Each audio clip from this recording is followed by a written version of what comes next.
Good evening. सेशनला आपण सुरुवात करूया.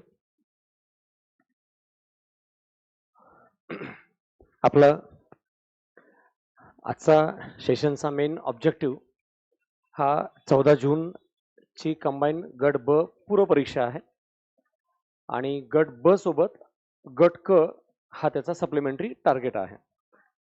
पण आता सध्याचं कॉम्पिटिशन बघितलं असता गट क हे गट ब वरच डिपेंड झालेलं आहे.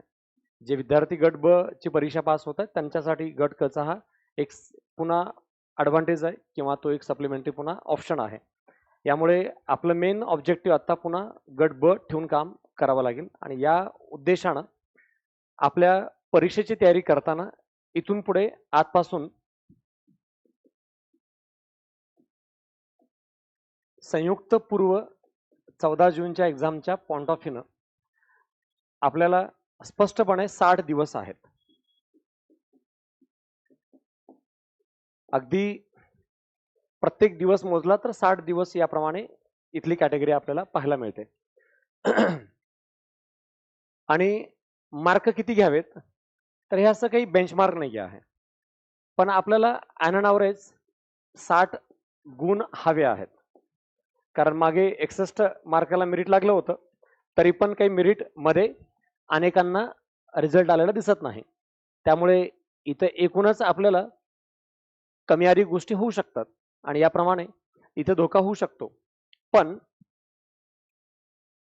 आता लेटेस्ट मेरिट 51 51.5 ला लागले होतं, त्यामुळे 50-52 पण पुरेसे होऊ शकतात, 60-62 पण धोका होऊ शकतो. तर मिनिमम आपल्याला 60चं टार्गेट ठेवून काम करावं लागेल, पण धोक्यासहित आहे. आपल्याकडे 60 दिवस आहेत. मग इथं कॅल्क्युलेशन 60 दिवसाचं बघून आता ॲडच निघाले पहिल्यांदा थोडंसं जरा बऱ्यापैकी उशिरा असं दिसतंय. म्हणजे 60 दिवसावर एक्झाम आहे आणि ॲड निघाले असं सहसा होत नाही. साधारण 2.5-3 महिनेचा कालावधी बऱ्यापैकी बऱ्याच वेळेला मिळतो. पण आता ॲड निघाल्या तिथपासून जर मोजलं तर एक 2-4 दिवस जास्त दिसतात. पण आता फॉर्म भरायचा टाइम आणि ऑल सगळ्या गोष्टी बघितल्या तर आपल्याला 60 दिवस इफेक्टिव्ह हातामध्ये सापडताना दिसतात. तर या एक्झामचं जर कॅल्क्युलेशन टार्गेट बघितलं तर आपल्याला 60 मार्क घेणं सुद्धा सोपं नाही, हे रियालिटी दिसते. आणि आपल्याकडले सोर्सेस मटेरियल बघितले तर त्याची अमर्याद संख्या वाढलेली आहे. तर अशा वेळेला आपण कशातून वाचावं, किती वाचावं, किती वेळ वाचावं, किती दिवस वाचावं, कुठले पेपर सॉल्व्ह करावेत, कुठलं मटेरियल वाचणं अत्यावश्यक आहे, त्याच्यात पुन्हा ऑफलाईन करणं, ऑनलाईन करणं, त्याच्यात पुन्हा अजून fast track batch, one day batch असा प्रकार खूप झालेला आहे. पुन्हा शॉर्ट नोट्स, मोठे नोट्स, कोणी सांगतंय की संदर्भ वाचल्याशिवाय काही होणार नाही, कोणी सांगतंय की क्लासचे नोट्स वाचा पुरेसा आहे, कोणी सांगतंय की माइंड मॅप वाचा पुरेसा आहे, कोणी सांगतंय की वन डे केलं तरी पुरेसं आहे. तर फॅक्ट काय, फॅक्ट ही रियालिटी आहे की आपली लेवल कुठपर्यंत आहे. आपल्या मराठी भाषेत आपली अवकात आपण ओळखायची. मला माहिती आहे की कन्सेप्ट क्लिअर असल्याशिवाय मला झेपत नाही, मग मी कुठल्याही शॉर्ट मार्गाला जाण्यात काही पॉईंट नाही. माझा ऑलरेडी 2 वर्षापासून अभ्यास झालाय, मी 1-2 मागे अटेम्प्ट दिलोय, माझं वाचून झालंय, बेसिक रेफरन्स सगळं माहिती आहे. मग देन मी आता शॉर्टकटमध्ये वन डे केलो की फास्ट ट्रॅक केलो काही फरक नाही पडणार. पण कोणीतरी करते म्हणून मी पण करणं हा इथला धोका आहे. कारण ही परीक्षा कुणासोबत कॉम्पॅरिझन करण्याची आणि कुणासोबत कॉम्पिटिशन करण्याची नाही. ही परीक्षा सेल्फ कॉम्पिटिशनची आहे आणि आपला स्वतःचा गोल आहे. आपल्याकडे उपलब्ध वेळ आहे आणि उपलब्ध टार्गेट आहे. यामध्ये काम करणं अत्यंत आवश्यक आहे. आणि या 60 दिवसामध्ये कोण तयारी करू शकतं हे सुद्धा पर्सनलाइज आहे. कारण कुणाला 1 महिना पण पुरेसा असतो. जो 2-3 वर्षापासून मेहनत देतोय, 2-3 वेळेस अटेम्प्ट दिला, अभ्यास केलाय, त्याला 30-35-40 दिवस माहिती आहेत, पुरेसे आहेत काय काय करायचंय. कुणाला तरी 2 महिने सुद्धा पुरेसे आहेत, योग्य टाइम टेबल, योग्य गायडन्स असेल तरी. आणि कुणाला तरी 6 महिने, 2 वर्ष पण पुरेसे नाही आहेत. त्यामुळे 60 दिवसात होईल का हा गोल सुद्धा प्रत्येकाचा वैयक्तिक स्वरूपात आहे. पण आता मला सुटेबल काय वाटतंय आणि मला काय पॉसिबल आहे याप्रमाणे मला तसा विचार करणं गरजेचं आहे. या दिशेत आजच्या लेक्चरमध्ये हे सगळे मुद्दे मी क्लिअर करतोय, जेणेकरून पुढच्या 2 महिन्याच्या कालावधीमध्ये तुम्ही प्रत्येक जण किमान 60 गुण त्याच्यापेक्षा जास्त मार्क घेण्याच्या दिशेत प्रिपरेशन करावं आणि तेवढ्या लेवलला पोहोचावं. या पद्धतीने आपलं काम मेजॉरिटी लेवलवरती चालू असेल. मग ह्या पद्धतीने आता सुरुवात काय आहे, सुरुवात पहिली गोष्ट इथं तुम्हाला एक क्लिअर आयडिया असली पाहिजे आहे. क्लॅरिटी, कशाची क्लॅरिटी आहे बघा. पहिलं क्लॅरिटी आहे की तुम्हाला कुठल्याही परिस्थितीमध्ये जे ही परीक्षा पास व्हायचं आहे त्यासाठी ना कटिबद्धता पाहिजे. कटिबद्धता म्हणजे कमिटमेंट का पाहिजे? कारण हे प्लॅन ऐकून किंवा तुम्ही स्वतः ठरवले म्हणून किंवा फॉर्म भरले म्हणून अभ्यास करत असाल तर काही नाही होणार आहे. कारण तुम्ही तेवढं वेळ इफेक्टिव्ह स्टडी नाही करणार, तेवढं सोर्सेस वाचणार नाही, तेवढा सराव नाही करणार, तेवढं अभ्यासाची झोकून देऊन तयारी करणार नाही, जोपर्यंत तुम्हाला असं वाटत नाही की मी पास झाल्याशिवाय मला पर्याय नाही. आणि हे वाटलं तर मग जे आता मी पुढे बोलतोय त्याचा उपयोग आहे किंवा त्या दिशेत काही फायदा होईल. म्हणजे म्हणतो ना की आपण एखाद्या वेळेस एखाद्या दिवशी काही जेवलो नाही तरी करमत नाही किंवा झेपत नाही, तर तसं अगदी मला त्या दिवशी जे आता मी पुढे बोलतोय ते काम केल्याशिवाय मला जमणारच नाही, असं जोपर्यंत रिअलाइज होत नाही तोपर्यंत हे आणि हे काहीच कामाचं नाही आहे. मी मगाशीच बोललो त्याप्रमाणे 60 दिवस कोणाला तरी पुरेसे नाही आहेत आणि 60 दिवस काय 1 महिना आपण कोणाला तरी पुरेसा आहे. आपण आपल्या पात्रतेनुसार या गोष्टी ओळखतो. हे आहे पहिलं कमिटमेंट. दुसरं आहे कन्सिस्टन्सी, सातत्य. आज किती गप्पा मारू द्या, उद्यापासून ते काम करणं खूप डिफिकल्ट आहे. कदाचित आजच्या या लेक्चरनंतर ऐकून उद्या परवा 2 दिवस मजबूत अभ्यास कराल, पण शनिवार रविवार कसा धोका देईल गॅरंटी नाहीये. आणि आता शनिवार रविवार दिवस रात्र म्हणण्याचा ऑप्शन नाहीये, कारण 60 दिवस कोणीतरी मागे 4 5 6 वर्षापासून प्रिपरेशन करतंय आणि त्याला तुम्ही हरवायला निघाले 60 दिवसात, तर तुम्ही कुठेतरी तुम्ही हरवलेत तर हे इथं चालणार नाही. कारण शेवटी एक इमॅजिन करून चला की परीक्षा 14 जूनला आहे आणि तुम्ही 10 जूनला असं आठवत आहात की मला अजून असं वाटतंय की 14 जूनची परीक्षा ना जर कदाचित 21 जूनला झाली 22 जूनला झाली तर बेस्ट होईल. फक्त एक आठवडा मिळावं. मी तुम्ही बघा आत्ता मला 52-55 कसे पडतात असं वाटतंय, पण मी आरामात 65च्या आसपास घेऊन जाऊ शकतो. फक्त एक आठवडा पाहिजे. कुठंच माफ नाही आहे. कोणीच तुम्हाला याबद्दल कसलंच गिफ्ट नाही देऊ शकत. एक दिवस सुद्धा नाही देऊ शकत. आणि त्या दिवशी ना तुम्हाला सर्वात जास्त आठवेल हा दिवस आणि इथपासूनचा पुढच्या 10-15 दिवसातला कालावधी, जे खूप जास्त मायने राखतो. आणि म्हणून माझं मत आहे, तुम्ही कुठे आहात, तुम्ही काय करत आहात, तुम्ही कसे आहात, तुमच्या माइंडमध्ये काय चाललंय, तुमची आर्थिक परिस्थिती कशी आहे, तुमचे आयटम किती गेलेले आहेत, तुमच्या समोर आता किती समस्या आहेत, ही एमपीएससीला काही देणं घेणं नाही आहे. एमपीएससीचं म्हणणं आहे कॉम्पिटिशनची तुम्हाला जाणीव असली पाहिजे आणि ते कॉम्पिटिशनची जाणीव असेल तरच तुम्ही इथला अभ्यास तुम्ही करू शकता. मग आता तुम्हाला स्पर्धात्मकता किती आहे माहिती आहे, कॉम्पिटिशन, तर तुम्ही आपोआपच उद्या सातत्य ब्रेक नाही करणार. तुम्ही बसणार म्हणजे बसणार, कारण तुम्हाला माहिती आहे 60 अनेक वेळा काहीच होत नाही, मला 65 लागू शकतात. मग देन तुम्ही ऑटोमॅटिकली बसाल. आणि कधी बसाल तुम्हाला माहिती आहे की ऑप्शन नाहीये माझ्यासमोर, एकच पर्याय आहे. कारण शेवटी हे सत्य आहे, 10 तारखेला तुमचं नाक दाबलं जाईल, पण त्या दिवशी तोंड उघडलं तरी काही सापडणार नाही आहे. पण आजपासून तुमच्यावर कुठल्या प्रकारचं विशेष प्रेशर नाही, पण त्यामुळेच तुम्ही सातत्य ठेवणार नाही, कमिटमेंट ठेवणार नाही, स्पर्धात्मकता, गांभीर्य नाही, आपल्याला माहिती आहे आपल्याला किती मार्क लागतात आणि त्या दिशेत आपण तयारी करणार नाही. मग हे केल्याशिवाय आपल्याला याबद्दलचा आउटपुट सापडणार नाही आहे. आणि ही जी क्लॅरिटी आहे ही तुम्हाला इथून डायरेक्शन देते की या दिशेत मी काम केलंच पाहिजे. आणि त्या डायरेक्शनसाठी तुम्ही त्या डेडिकेशन प्रमाणे इथं डिओशन देऊन काम करावं, यासाठीची ही थोडीशी एक शॉर्टकट आणि एक्झॅक्ट परीक्षा ओरिएंटेड काही गोष्टी बोलण्यासाठीचं हे लेक्चर आहे. आणि म्हणून आता आज तुमच्या डोक्यात काही पण चालू असेल, नाही तुम्ही बोलताय बरोबर आहे, पण ते मला नाही वाटत की मला होईल आहे. जर तुम्हाला असं वाटत असेल आज पण, तर आज ठीक आहे. पण आज काही गोष्टी क्लिअर झाल्या, त्यानंतर पण वाटत असेल तर मग आपलं पुढे काय होणार नाही आहे. ऍटलिस्ट तुम्हाला वाटलं पाहिजे की मला करायचंय, कुठल्याही परिस्थितीत करायचंय. भले तुमचं मन सांगतंय करायचंय पण तू करू शकतो असं मला वाटत नाही, तर त्याची उत्तरं शोधा. का करू शकत नाही असं वाटतंय? वेळ कमी आहे, सोर्सेस काहीतरी कमी आली, काय गायडन्स नाही, लेक्चर नाही, टेस्ट नाही, काय कमी आहे? काहीतरी कमी आहे ते विचार करा, त्याच्यावर उपाय करा. पण जर तुमचं माइंड तुम्हाला सांगते की तू काही पण करतो होणार नाही, मग देन अवघड आहे. त्यामुळे डोक्यात इथून पुढे हे क्लिअर फिक्स करून टाका, काही करावं लागलं तरी चालेल, पण मला 60-65 घ्यायचे आणि यासाठी या पद्धतीने काम करण्याची तयारी आहे. मग आता हे सगळं सांगण्याचं भाषण देण्याचं कारण काय, तर इथला कचरा अगोदर साफ झाला पाहिजे. तुम्हाला इथं थोडंसं वाटलं पाहिजे की नाही खरंच पर्याय नाही आहे, मला उगीच फॉर्म नाही भरायचा आहे, उगीच पार्टिसिपेशन करायचं म्हणून करायचं आहे, असं नाही करायचंय. बाहेर गुलाल उधळला की आपल्याला पुस्तक वाचायला पाहिजे असं वाटतंय.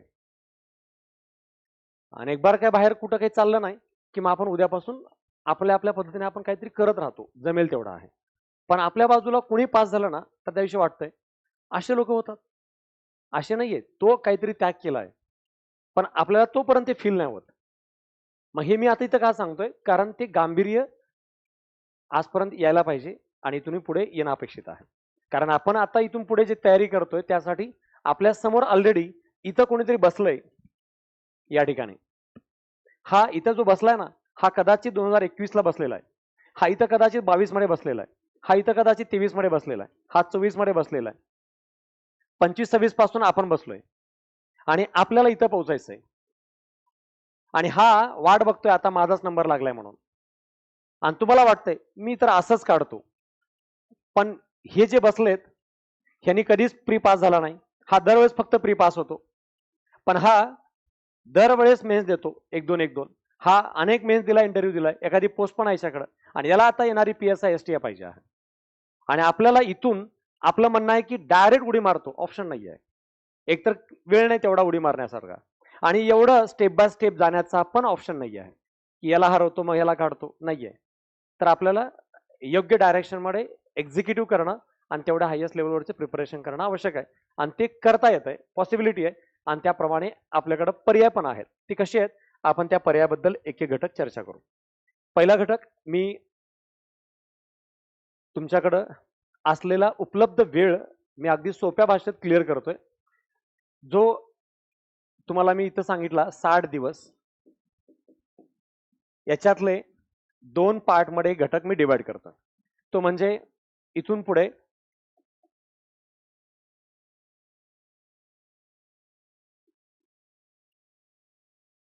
14 मे पर्यंतचा, 14 मे पर्यंत आपल्याकडे इथून पुढे 30 दिवस कालावधी प्राप्त होईल आणि इथून पुढे 15 मे पासून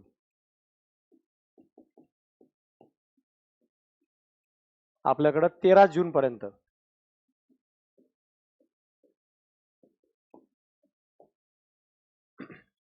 31 चा महिना आहे, त्यामुळे टेंटेटिव्ह कमी अधिक तुम्हाला इथे पण 30 दिवस मिळतील. हे 30 दिवस आहेत. 1 मंथ बिफोर आपलं प्रिपरेशन संपवावं लागेल. म्हणजे तुम्हाला पहिलं टार्गेट आहे ते म्हणजे तुम्ही तुमची तयारी 14 मे पर्यंत तयारी पूर्ण झाली पाहिजे. आता तुमच्यापैकी कोणीतरी काय म्हणेल आता सुरू केला अभ्यास कसा होईल आहे, तर वाचून होईल, ऍटलिस्ट वाचून होईल, त्याचं 14 मे पर्यंत वाचून होईल. कसं वाचून होईल तेही सांगतो, होणार आहे वाचून. आणि ज्याचं वाचून झालेलं आहे त्याचं बऱ्याच दिवसापासून प्रिपरेशन झालंय, जसं कधी ना कधी 1-2 वर्षाला अटेम्प्ट दिलेत, ते पुस्तक वाचले, स्टेट बोर्ड वाचलेत, रेफरन्स वाचलेत, कदाचित 1-2 प्री पास पण झालेत, मग त्यांना अजून ते काम सोपं आहे. पण 1 महिन्यात तुमची तयारी संपली पाहिजे एनी ऑफ कंडिशन. आणि तुमच्यापैकी ज्यांनी राज्यसेवेचा फॉर्म भरलाय त्यांनी आपली परीक्षा 14 जूनला विसरूनच जायचं, त्यांनी समजायचं 31 मेलाच आपली परीक्षा आहे. आणि हे रिअल सांगतोय, जे रिअल मध्ये राज्यसेवा परीक्षा देतात आणि ज्यांचं रिअल मध्ये राज्यसेवा टार्गेट आहे त्यांच्यासाठी अशा लोकांमुळे भयंकर त्रास होणार आहे. समजा माझं राज्यसेवा प्री पास होणे हेच टार्गेट आहे आणि मला घासून पुसून काहीतरी करून मला 48-49 मार्क पडले आणि हे तिघ आहेत, यांचं तिळमात्र टार्गेट नाहीये राज्यसेवा करणे, कारण यांनी कधी ऑप्शनल बघितला नाही, यांना काही मेन्स नाही, यांचा काही डिस्क्रिप्टिव्ह पॅटर्नचा काही दूरदूर पण संबंध नाही, पण फॉर्म भरलाय. आणि हा पण काय करतो, परीक्षा देतोय. आणि हा कंबाईन लेवलचं सगळं बऱ्यापैकी केलेलं आहे.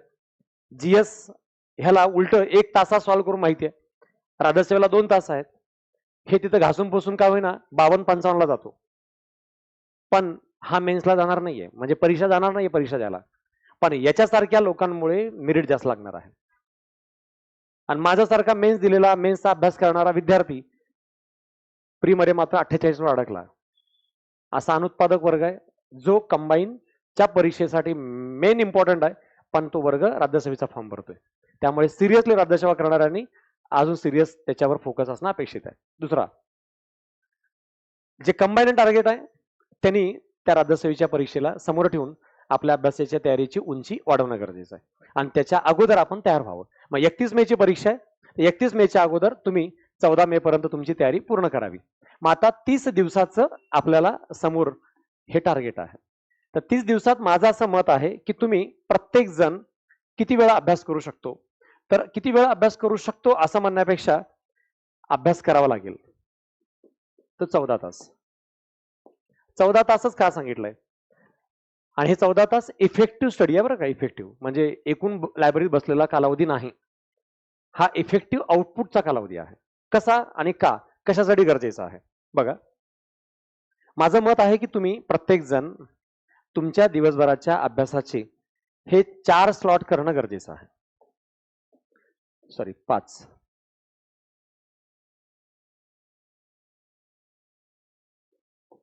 हे 5 स्लॉट मी का सांगतोय, त्याचं रिझन असं आहे. आपण काय करतो माहितीये, आपण आठवड्याचं प्लॅनिंग करतो. या आठवड्यामध्ये माझे एवढे विषय झाले पाहिजे आणि या महिन्यात एवढं माझं वाचून झालं पाहिजे. आणि होतं काय, उद्याचा एकच दिवस होतो.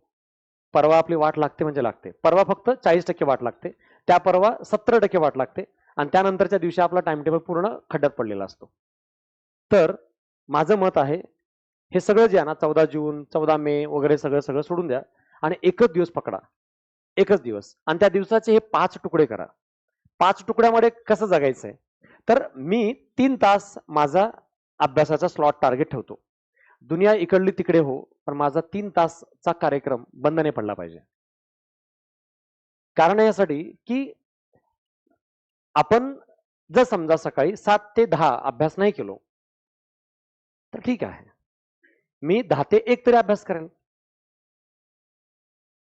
आणि जर मी 10 ते 1 पण नाही केला तर मी 2 स्लॉट आज दिवसाचे वाया घालवलेले आहेत. आणि ते 2 स्लॉट फक्त 2 स्लॉट नसून 2 दिवस आहेत, एवढे इम्पॉर्टंट आहेत असं ग्राह्य धरून काम करावं लागेल. तर मी दुपारी मला पनिशमेंट म्हणून हे दुपारनंतरच्या 2 ते 5 कदाचित 5 ते 8 मी 2 स्लॉट आणखी वापरतोय. तर त्यावेळी मला या माध्यमातून काही अभ्यासाचं शेड्यूल मेंटेन करणं गरजेचं आहे.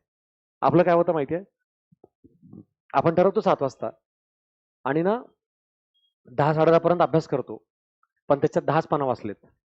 नाश्ता चहाला गेला, 1 तास गेला, आपण पुढे काहीच नाही केला. 1ला जेवायला जायचं होतं, 12:30लाच जातो. 2ला अभ्यासाला यायचं होतं, 3ला येतो.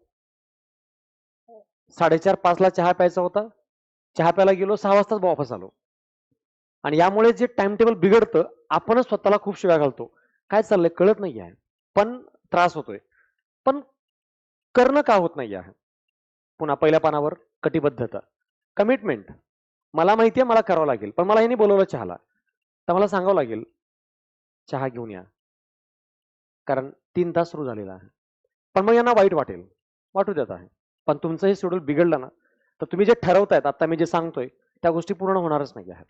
आणि ह्या 3-3 तासाच्या स्लॉटमध्ये मी 4 घटक घेतोय. ते 4 घटक कोणते आहेत आणि कसे आहेत त्याच्याबद्दलचा हा पॉइंट मी इथं क्लिअर करतो. हे जे लास्ट आहे ना 2 तास, हे 2 तास मी ठेवलेत दररोज संध्याकाळी 9:30 ते 11:30. ज्यांना 2 तास जमत नाही त्यांनी 1.5 तास करावा. कोणते 1.5 तास? 9:30 ते 11. जनरली सगळ्या लायब्ररी 11 पर्यंत चालू असतात. मग 9:30 ते 11 1.5 तास. ह्या 1.5 तासामध्ये काय करायचंय, तर दररोज आयोगाचा पेपर सॉल्व्ह करायचा. मग तुम्ही कॉम्प्रेहेन्सिव्ह पूर्ण पेपर, पीवायक्यू फुल पेपर, मग 1 तास पेपर सॉल्व्ह करा, अर्धा तास त्याचं काय ते प्लस मायनस झालंय, चुकलंय, काय कुठं बरं आहे ते बघा, काय हरकत नाही. आणि जर तुम्हाला असं वाटतं की नाही आपल्याकडे 11:30 पर्यंत वेळ आहे, मग देन दिवसभरात अभ्यास केलं त्याचं रिव्हिजन करा, प्रॅक्टिस करा. 1 तास पेपर सॉल्व्ह करा, 15 मिनिटात ते बघा आणि पाऊण तास मिळतो त्याच्यामध्ये तुम्ही बऱ्याच गोष्टी दिवसभरात ते वाचलेत, काही राहिलेत, काही मिसिंग वाटतात ते त्याचं रिव्हिजन करा. तुमच्यावर डिपेंड आहे. पण मी हार्डकोर प्लॅन नाही देतो, सिंपल देतो, जेणेकरून तुम्ही फ्लेक्झिबल स्टडी कराल आणि त्याप्रमाणे ते काम पूर्ण कराल. 9:30 ते 11:30 मी त्याला 11 पकडतो, 1.5 तास करू शकता. हे एक स्लॉट, हे 2 तास लिहिलेत मी, त्याला 1.5 तास पण तुम्ही करू शकता. पण तुम्ही इथून न चुकता 1.5 तास डेली याप्रमाणे हे काम केलं पाहिजे. मी टेंटेटिव्ह कदाचित 20 तारखेपासून मी हे उपक्रम घेतोय 9:30 ते 10:30चा. आपण गेले 2 वर्ष झालं दरवर्षी परीक्षेच्या अगोदर 50-60 पेपर घेतो आयोगाचे. तर कदाचित ते 9:30 ते 10:30 असा उपक्रम राहू शकतो आणि 11 पर्यंत मी 10-15 मिनिटं काहीतरी सांगत असतो, पेपरबद्दल चर्चा करतो आणि त्याप्रमाणे 11ला फिनिश होऊ शकतो. म्हणजे ज्यांना वाटतं की आपलं घरी बसून सॉल्व्ह होत नाही तर इथं बसून सॉल्व्ह करू शकता, याप्रमाणे ते काम करतोय. बघूयात, मी अजून ठरवलं नाही, पण 2 दिवसात सांगेल. पण हे करा, कुठेही करा. घरी करा, पुण्यात करा, लायब्ररीत करा, क्लासमध्ये येऊन करा, पण करा. ते का करा मी शेवटी सांगतो याबद्दल. आता बघा, दुसरे जे स्लॉट आहेत याच्यामध्ये हा जो स्लॉट आहे ना 3 तासाचा, हा 3 तासाचा स्लॉट 2 विषयासाठी कंपल्सरी आहे. Science, math plus reasoning. तुम्ही काही पण करा, पण ह्याला सुट्टी नाही. पुढचे 60 दिवस हे कंपल्सरी विषय आहेत दोन्ही पण. 1.5 तास सायन्स, 1.5 तास मॅथ रिजनिंग, इथून 5 तास हे तुमचे कंपल्सरी आहेत. 5 तास म्हणण्यापेक्षा 4.5 तास हे एक्झाम पर्यंत कोणताही विषय कोणत्या दिवशी करा, कधी पण करा, काही टाइम टेबल चेंज करा, माझंच ऐकू नका, तुमच्या पद्धतीने काही करा, पण हे मात्र 3 तास चुकू नका. कारण मी मागे अनेक वेळा सांगितलंय की या कंबाईन परीक्षेचा किंग मॅथ आहे. कारण हा 20 क्वेश्चन घेऊन बसलेला आहे. तुम्हाला म्हणतो हा सारखा, तू येस, तुला दाखवतो परीक्षेमध्ये. तुम्हाला किती वेळ दिलाय मला माहिती आहे, परीक्षेच्या अगोदर आहे. मला ग्रँटेड घेतो, तुम्हाला येते समजतो. कधी मैदानावर आला नाही, प्रॅक्टिस केला नाही, पेपर सॉल्व्ह केला नाही, टाइम किती लागतोय बघितला नाही, उगीच फॉर्म्युले पाठ करून गेलेला आहे, येते म्हणून सांगतो आहे. पण तुला मी दाखवतो परीक्षेमध्ये. एक तर तुझ्याकडं ऑलरेडी प्रेशर खूप जास्त आहे. मला माहिती आहे ऑलरेडी तू घाबरलेला आहे. त्याच्यात तुला अजून गणित येत नाही, त्याच्यात तुला अजून रिझनिंग येत नाही, आणि त्याच्यात तुझं अजून म्हणणं आहे की गणितामध्ये रिझनिंगमध्ये 12-15 मार्क पाहिजे आहे. तर एवढा अपमान करणं योग्य नाही. त्यामुळे माझा रेस्पेक्ट झाला पाहिजे, कारण एकमेव विषय ज्याचे सर्वाधिक वेटेजेबल आहे. दुसरी गोष्ट, तो अवघड आहे. तिसरी गोष्ट, हा सगळ्याला धोका देतो. चौथी गोष्ट, तो त्याला वेळ जास्त लागतो. मग एवढे सगळे त्याच्या समस्या असताना आपण त्याला न्याय देत नसेल, त्याचा सन्मान करत नसेल, तर तो राजाचा अपमान आहे. मग राजाचा अपमान केल्यानंतर राजाची राणी धोका दिल्याशिवाय राहणारच नाही. सायन्स इकडे पण वाट लागते, कारण इथेही 15 क्वेश्चन्स आहेत आणि याचाही रेस्पेक्ट आपण करत नाही. आणि या दोन्ही गोष्टी आहेत मजबूत इम्पॉर्टंट आहेत. कारण आत्ताच यावर्षीच फक्त सायन्स थोडासा सॉफ्ट येऊन गेलेला आहे, पण मागचे 3-4 वर्ष बघा, 2-4 न वाचलेले येतात, 2-3 अवघड जातात, 2-4 ट्रॅप असतात, धोका होतो. एक दिवस लेट करू द्या. कुणाला विचारा चांगला सोर्स काय, नोट्स कुठले आहेत, पुस्तक कुठलं आहे, क्लास कुठला आहे, काही पण करा, पण एक करा. क्लास करताना तर रिपीट तेच लेक्चर आहे का? नोट्स ऐकताय तर नोट्सच करा, रिपीट कम्प्लीट झालं पाहिजे. पण त्यापैकी कोणतंही एक 80% कव्हरअप झाला पाहिजे. पुस्तक वाचताय तर त्यातून सायन्स 80% कव्हर व्हावं. नोट्स वाचताय तर 80% नोट्समधून कव्हर झाला पाहिजे. पण एक डिसाईड करा आजच, आणि त्यानुसार पुढे त्याला कामाला लागा. आणि याला मात्र काय करा, मॅथ रिजनिंग मध्ये तुम्हाला याच्यासाठी 1.5 तास आहे. त्या 1.5 तासामधले दररोज 20 मिनिटं काढून ठेवा. जमलं तर ते प्रयत्न करा 17-18 मिनिटात, 16-17 मिनिटात कव्हरअप करण्याचा. कारण 2 तरी प्रश्न येणार आहेत आपल्याला न यायचे. एखादा 2 तर तुम्हाला अवघड जाणार आहे. मग तुम्हाला ॲन ऑन ॲव्हरेज 15-16, 16-17 अटेम्प्ट करायचे. मग 17 अटेम्प्ट करायसाठी 17 मिनिटांमध्ये होईल असा प्रयत्न करा. कोणीतरी करतंय, कोणतरी मार्क घेतं, हे फॅक्ट आहे. मला माहिती आहे मला अवघड जाते, तुम्हाला अवघड जाते, तर मग म्हणून मग आपल्याला पुढे येण्याचा ऑप्शन मिळणार नाही. शेवटी तो या परीक्षेचा राजा आहे, आणि राजाला जिंकल्याशिवाय राज्य मिळत नाही. तुम्ही किती बाकी जनतेला ताब्यात घ्या, जोपर्यंत राजा जिवंत आहे आणि राजगडावर राजा आहे, तोपर्यंत राज्य साबित आहे समजलं जाते. त्यामुळे राजाला अगोदर हातात घ्यावं लागेल. म्हणून इथून पुढे न चुकता एका दिवशी जेवणाला नाही तरी चालेल, पण 1.5 तास मॅथ रिजनिंगला प्रॅक्टिस करावं लागेल. हे मी रिपीटेडली सांगतोय, कारण परीक्षेतल्या प्रत्येक बॅचला, प्रत्येक परीक्षेवेळेस मी अनुभव घेतलाय. सर सगळं चांगलं गेलंय, पण मॅथ रिजनिंग वाट लावलंय. आता एवढं खाली मेरिट का आलं 51 मार्कापर्यंत, हे कंबाईन ग्रुप बीचं कारण जीएस सोपं होतं, मॅथ रिजनिंगने वाट लावली. मग देन काय होतं, एक विषय ठेवलेलाच असतो आयोगाने, बस तिथं म्हणजे बँड वाजली पाहिजे आपली, यासाठी ठेवलेला असतो. दरवेळेस सायन्स ठेवलेला असतो, यावेळेस सायन्स साथ दिली, मॅथने वाट लावली. मग आपली कुठेच वाट लागणार नाही, एवढं किमान डिपॉझिट राहील असं आपली तयारी पाहिजे. कारण ही रियालिटी आहे आयोगाची, तर आपल्याला ते आयोगाचा पॅटर्न शिकता आला पाहिजे. म्हणून हे 2 विषय इथून पुढे डेली आपल्या स्टडीचा एक पार्ट असलाच पाहिजे. ह्याच्यासाठी 1 तास अभ्यास पुरेसा आहे. मग तुम्ही कुणा शिक्षकाचं लेक्चर ऐका, ऑफलाईन ऐका, ऑनलाईन ऐका, युट्यूबला ऐका, पुस्तक वाचा, काय पण करा, पण 1 तास 1-2 टॉपिक कव्हर अप होतात. फॉर्म्युले बघितले, टेक्निक काय समजली, देन मग पुढे प्रॅक्टिस केली. पण काय होतं माहिती आहे आपल्याला, मला माहिती आहे कसं करायचं असं समजून आपण त्याच्यावरचे प्रश्न सॉल्व्ह करायची इच्छा नाही ठेवत. मला समजलं कॅलेंडरचे प्रश्न कसे सॉल्व्ह करायचे आहेत. मग आता येऊन जातं ना परीक्षेत, ते कॅलेंडर आहे ना. मग तिथं काय होतं, 1 मिनिटाच्या 2 मिनिटं लागतात. आणि ऑलरेडी तुम्ही बघा, आजच जाऊन घरी आयोगाचे मॅथ रिझनिंगचे प्रश्न आयोगाने भले भले एक एक पानाचे प्रश्न टाकलेत. एक पानाचा 2 प्रश्न टाकलेत. आणि 2 प्रश्न झाले ना, तिसरं पान जे येतंय त्याच्यावर एकाच पानावर 3 प्रश्न दिलेत. आणि आपली पूर्ण बँड वाजलेली असते पहिल्या 2 पानावर. आपली वाचायची क्षमता, अंडरस्टँडिंगची क्षमता, डिसिजन घेण्याची क्षमता सगळी संपते तिसऱ्या पानावर. आणि आयोगाने तिसऱ्या पानावर गिफ्ट ठेवलंय, एकाच पानात 3 प्रश्न. कमीत कमी वाच, लवकर मार्क घे आणि पुढे जा. पण कधी 2 प्रश्न असे वाट लावून. म्हणजे ते काय सायकोलॉजीची खेळतायत. पुन्हा हे 3 प्रश्न झाले ना, पुढच्या पानावर एकाच पानावर 2 प्रश्न आहेत. 2 पानाचे मिळून 5 प्रश्न आहेत. आणि त्याच्यानंतर पुन्हा एक एक पानाचा एकच प्रश्न आहे. ट्रॅप आहे. पेरणीच आहे तशी. तुम्ही मध्ये मध्ये खचले पाहिजे, डिस्ट्रॅक्टेबल झाले पाहिजे. कारण 1 तासाचा पेपर आहे. आणि डोक्यात हे ठेवूनच करा दररोज अभ्यास. ही परीक्षा अति अभ्यासाची, अति टेन्शन घेण्याची नाहीये. स्किल आहे 1 तासात पेपर सॉल्व्ह करण्याचं. आणि हे 1 तासाचं स्किल आहे ना, मजबूत इथं अडकून राहतं. हे खंडाळा घाट आहे, गाडी इथून बाहेर निघतच नाही. पुढे सगळं मैदान आहे. मुंबईत तुम्ही अर्धा तासात पोहोचता. पण अगोदर आहे ना, ते सोपं आहे. पण इथं तुम्ही अडकले मध्ये की पुढे जाता येत नाही, मागे जाता येत नाही. आणि इथं आपल्याला ह्या 2 गोष्टीला हँडल करता आला पाहिजे. पण हे सगळ्याला माहिती आहे. मी पहिल्यांदा काही नवीन सांगत नाही. माहिती आहे सगळ्याला. पण ते रिअलायझेशन इम्प्लिमेंट होत नाही. म्हणून रिझल्टमध्ये हाच धोका देताना दिसतोय. म्हणून आपल्याला ह्या 2 गोष्टीसाठी दररोज 3 तास देणं गरजेचं आहे. आता इथून पुढे तुमच्या अभ्यासाच्या रणनीतीमध्ये तयारी करताना आपल्याला हा 3-3 तासाच्या स्लॉटचा आपल्या पद्धतीने विषयाचं नियोजन करायचं आहे. कसं विजय करायचं बघा. हा 3 तासाचा एक विषय कोणताही घ्या. मग तुम्ही समजा घेतले हिस्ट्री घेतले, जॉग्राफी घेतले, पॉलिटी, इकॉनॉमी. आता याच्यामध्ये पण पुन्हा वेटेज नुसार घ्या. वेटेज नुसार हायेस्ट वेटेज कोणत्या सब्जेक्टला आहे? पॉलिटीला आहे. 15 क्वेश्चन आहेत. 3 तास एक विषय. कोणत्या विषयाला आहे वेटेज? इकॉनॉमिक्सला 15 क्वेश्चन्स आहे. हे 15 आणि 15 30, हे 15 45 आणि इकडे 20. म्हणजे इथंच 65 क्वेश्चनला आपण पोहोचतोय जवळपास. आता त्याच्यानंतर राहतोय करंट अफेअर.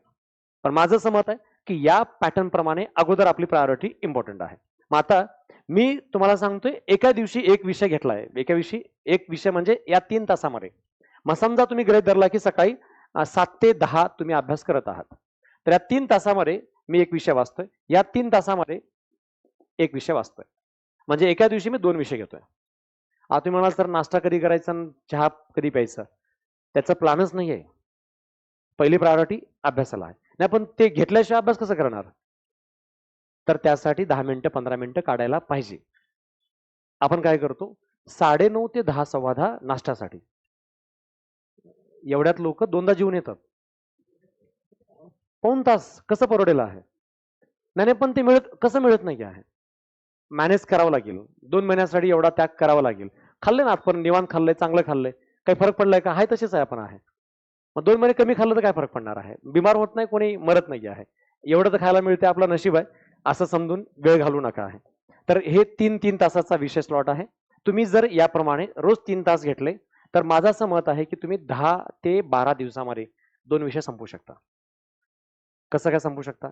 तर तुम्ही कधी ना कधी ते एक विषय वाचलाय, कधी ना कधी वाचलाय. तर आता इथून पुढे रोज 3 तास वाचला असेल तर 10-12 दिवसात संपवतो. बरं, संपलं नाही, 12 दिवसात संपत नाही, 15 दिवस पुरेसे आहेत. 15 दिवस कसे काय पुरेसे आहेत?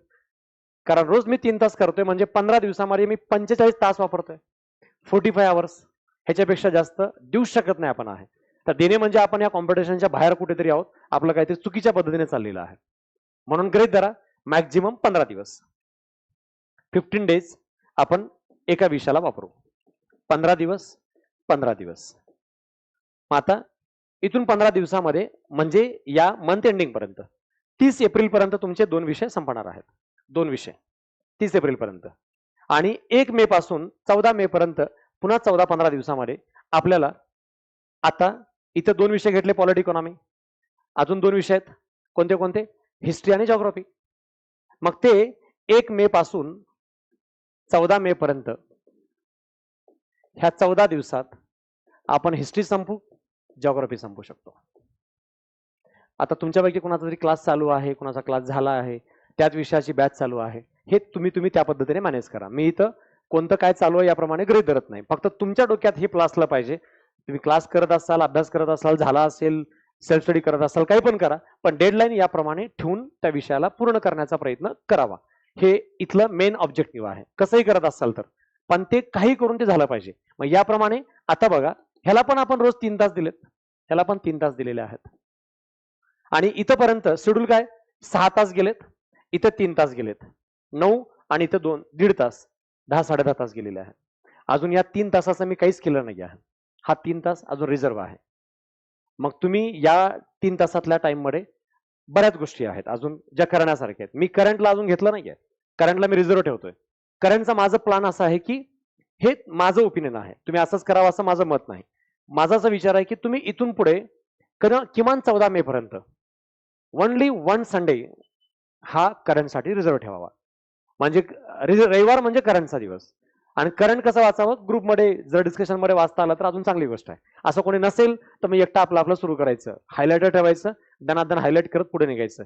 पण एका दिवसात 150-200 पानं संपवायचीच, कारण तिथं काही रट्टा मारायचं नाही. तिथं काही एखादा आर्टिकल, एखादा इयर वाचलं की लगेच लक्षात राहते असलेला भाग नाही. तुम्ही दिवसभर 20 पानं वाचला तरी तेवढंच आठवतंय. मग देन उगीच त्याच्यावर पुन्हा रिपीट वाचत मगप करत बसण्यात काही अर्थ नाही. पण एका दिवशी, एका रविवारी 70-80% वाचा, पुढच्या रविवारी राहिलेलं फिनिश करा, आणि जे झालंय त्यातला अर्धा रिव्हिजन करा, त्याच्या पुढच्या रविवारी असं करत करत जा. आणि त्यासाठीचं मटेरियल एकच, किमान एकच ठेवत चला. त्या मटेरियल बद्दल आपण नेक्स्ट पेजवरती थोड्या वेळामध्ये बोलूयात. तर हे मी सकाळचे स्लॉट सांगितले, आणि हे 3 तास जे आहेत ना, हे रात्रीचे स्लॉट आहेत. म्हणजे तुम्ही अगदी संध्याकाळी 5-5:30 ला बसलात तर 8-8:30 पर्यंत 3 तासामध्ये हे काम होतंय. आणि आपल्याकडं रात्री 9:30 नंतर अभ्यासाचा टाइम नाही. म्हणजे तुमचं 8:30 ते 9:30 मी जेवणाचा टाइम पकडलाय. 9:30 पासून तुम्ही पेपर सॉल्व्ह केलेला आहे. रात्री जेवणानंतर अभ्यास नाहीच आहे, जेवणापर्यंतच अभ्यास आहे. आणि जेवणापर्यंतचा टाइम 8:30चा पकडलाय.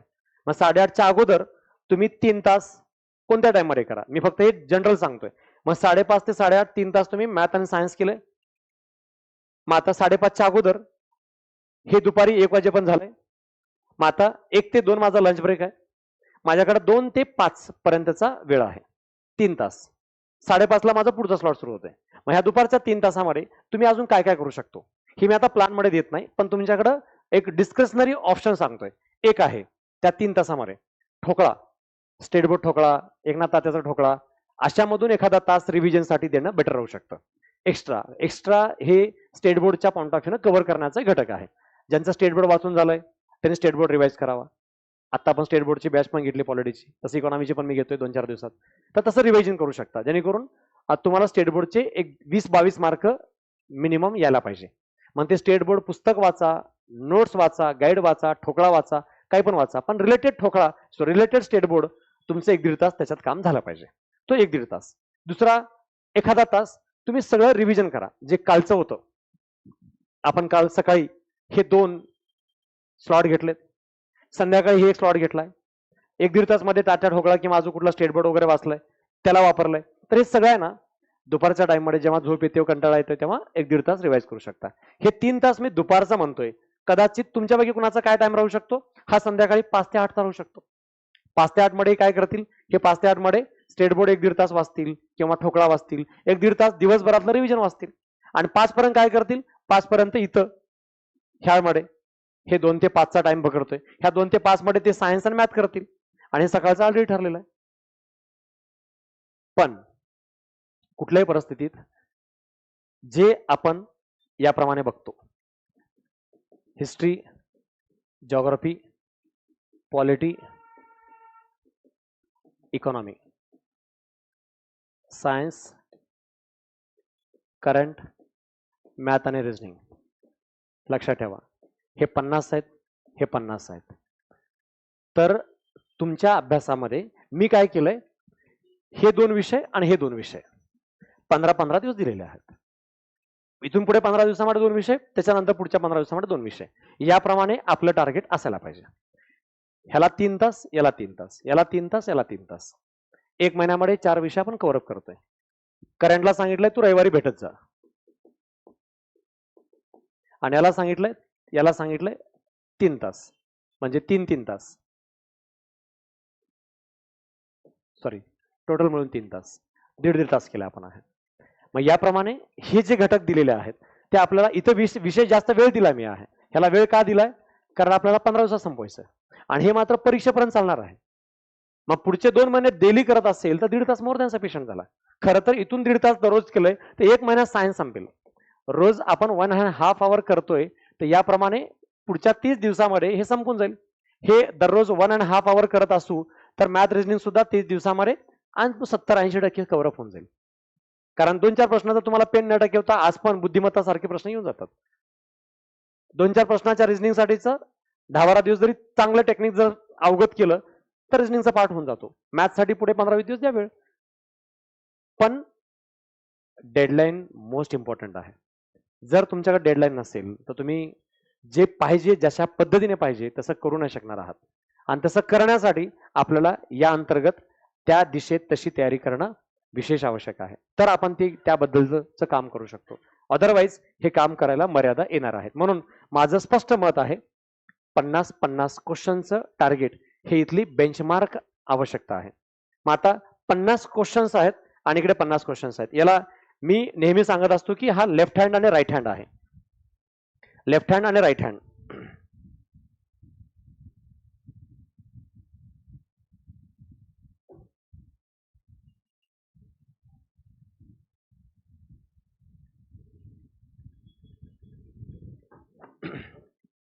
लेफ्ट हँड आणि राईट हँड असं का म्हणतोय? कारण सगळ्यांचीच वाट लागते या 3 विषयामध्ये. सगळ्यांचीच वाट लागते. कुणालाही हा विषय जमत नाही. म्हणजे सायन्स पण प्रत्येकाला नाही जमत, मॅथ पण प्रत्येकाला नाही जमत, आणि करंट कितीही केलं तर संपत नाही, अशी सिच्युएशन वेळ येऊन जाते.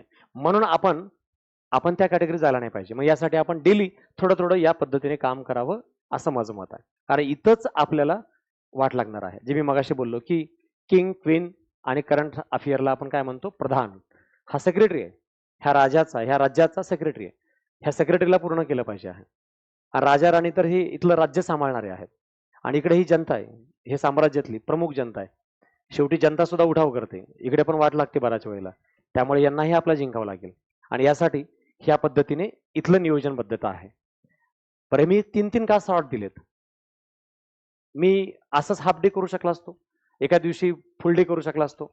तर माझं असं मत आहे की तुम्ही जोपर्यंत या दिवसाचे हे सगळे जे स्लॉट आहेत ना प्रॉपर टाइमनुसार इम्प्लिमेंट करत नाही तोपर्यंत नेक्स्ट डे चांगला येणार नाही आहे. तर तुम्ही वाया घालवणे अपेक्षित नाही कोणताही स्लॉट. कारण एक स्लॉट आज एक दिवस वाया घालवणे म्हणजे एक चॅप्टर एका विषयाचा जाणे आहे, आणि एका विषयाचा एक चॅप्टर जाणे म्हणजे 1 मार्क आपल्या हातून जाणार आहे. आज जर आपण सार्वजनिक वित्त नाही केलो तर 1 मार्क 2 मार्क जाणारच आहेत. मग आपण आज 3 तास कशासाठी द्यायला पाहिजे हे आपल्याला समजलं पाहिजे. आणि आहे ना, ब्रेकमध्ये असं नाही की ब्रेक नाही ठेवलेला आहे. दुपारी 1 ते 2 ब्रेक आहे, संध्याकाळी 8:30 ते 9, 8:30 ते 9:30 ब्रेक आहे, 2 तास गेले. दुपारी इथं आणखी 3 तास जो ठेवलाय त्यात 3 तासाचा टाइम टेबल स्लॉट पूर्ण पॅक नाहीये. 1-1.5 तास 2 तास करायचा आहे. 1-1.5 तास, एखादा तास तुम्ही स्टेट बोर्ड करा, एखादा तास तुम्ही रिव्हिजन करा आणि 1 तास तुम्ही आराम ब्रेक पण घ्या. 3 तास आहेत, तिथं पण फ्लेक्झिबल वेळ आहे. फक्त जे मधली जी आपली छोटी मोठी नाटकं आहेत ना त्याच्यामध्ये खूप वेळ जातो, आणि त्याच्या सर्वात मोठी गोष्ट आहे हे इम्प्लिमेंट न होण्यामध्ये, तो म्हणजे आपला मोबाईल फोन. हा जगूच देत नाही. तुम्ही काही पण करा, हा तुमचं शेड्यूल बिघडवणार म्हणजे बिघडवणार. फक्त जेव्हा थोडीशी झोप येते, कंटाळा येतो, तेव्हा सांगतो मी आहे करमणूक करायला, तो बाजूला बसलेलाच असतो. आणि त्याला थोडंसं हातात घेतलं ना की मग देन आपण स्वतःला सांगत असतो सकाळी 7 पासून अभ्यास करतोय, काय प्रॉब्लेम आहे, थोडंसं मोबाईल आता नाही बघणार तर कधी बघणार? नाही पण कामाचंच बघतो ना, कारण कोणत्या सर काहीतरी सांगत होते, मोटिवेशन होतं वगैरे वगैरे. पण आपण तेवढ्याच 2 गोष्टी 5 मिनिटं बघून थांबलेलो नसतो. आपल्याला बऱ्याच गोष्टी टाइमपास पण चालतात, काही कॉमेडी असतं, काहीतरी भांडणं असतं, काही इमोशनल गोष्टी असतात. आणि तुम्ही जी पहिली रील बघता ना त्याच्या रिलेटेडच रील खाली 5-6 येतात. जर तुम्ही टाइमपास रील बघितली एखादी कॉमेडी तर खाली 5-6 ना कॉमेडीचे रील येतात लगेच आहे. एवढं त्या मोबाईलवाल्यांनी आपला अभ्यास केलेला आहे. आणि आपण बघतच नसतो ना. तुम्ही बघा, मोबाईल तुम्हाला काहीच दाखवायला तयारच नसतं, कारण तो कन्फ्यूज असतो, ह्याला काहीच आवडत नाही, कारण हा सकाळी गायब होतो तो रात्रीच येतो माझ्याकडे आहे, ह्याला कसलं रील दाखवू, नाही समजणार आहे. माझं मत आहे, तुम्हाला काही सिलेक्टेड विषयाचे ऑनलाईन लेक्चर्स असतील, युट्यूबला काही गोष्टी लेक्चरच्या असतील, तेवढं सोडलं ना तर बाकी काहीच लागणार नाही. स्पेशली माझं मत आहे, व्हॉट्सअप डिलीट करावा. इंस्टाग्रामला तर सर्वात अगोदर डिलीट करावा आहे. त्याच्यावर भयंकर डेंजर टाइमपास अजून कुठला नाही आहे. हे 2 गोष्टी. फेसबुक काहीच कामाचा नाही आहे. 3 आता राहिले 2 गोष्टी, टेलिग्राम आणि युट्यूब. आता ह्या 2 गोष्टीचं रेग्युलेशन कसं आहे, तर माझं असं मत आहे की टेलिग्रामला ना एकतर अर्ली मॉर्निंग सकाळी बघा, अन्यथा डायरेक्ट रात्री बघा. त्याच्यावर दिवसभर काहीच काम नाही आहे. फक्त ना हे टीव्ही चॅनल प्रमाणे झालेलं आहे. आत्ताची बातमी अशी झाली, तशीच झाली. ह्यातून 1 मार्क येतो, यातून 3 मार्क येतात. अशा प्रकारचं बघितलं की असं वाटतंय भावनिक आहोत. आपण भावनिक आहोत हे जगाला माहिती आहे आणि जगाने आपल्या भावनेशी खेळायला सुरुवात केलेली आहे.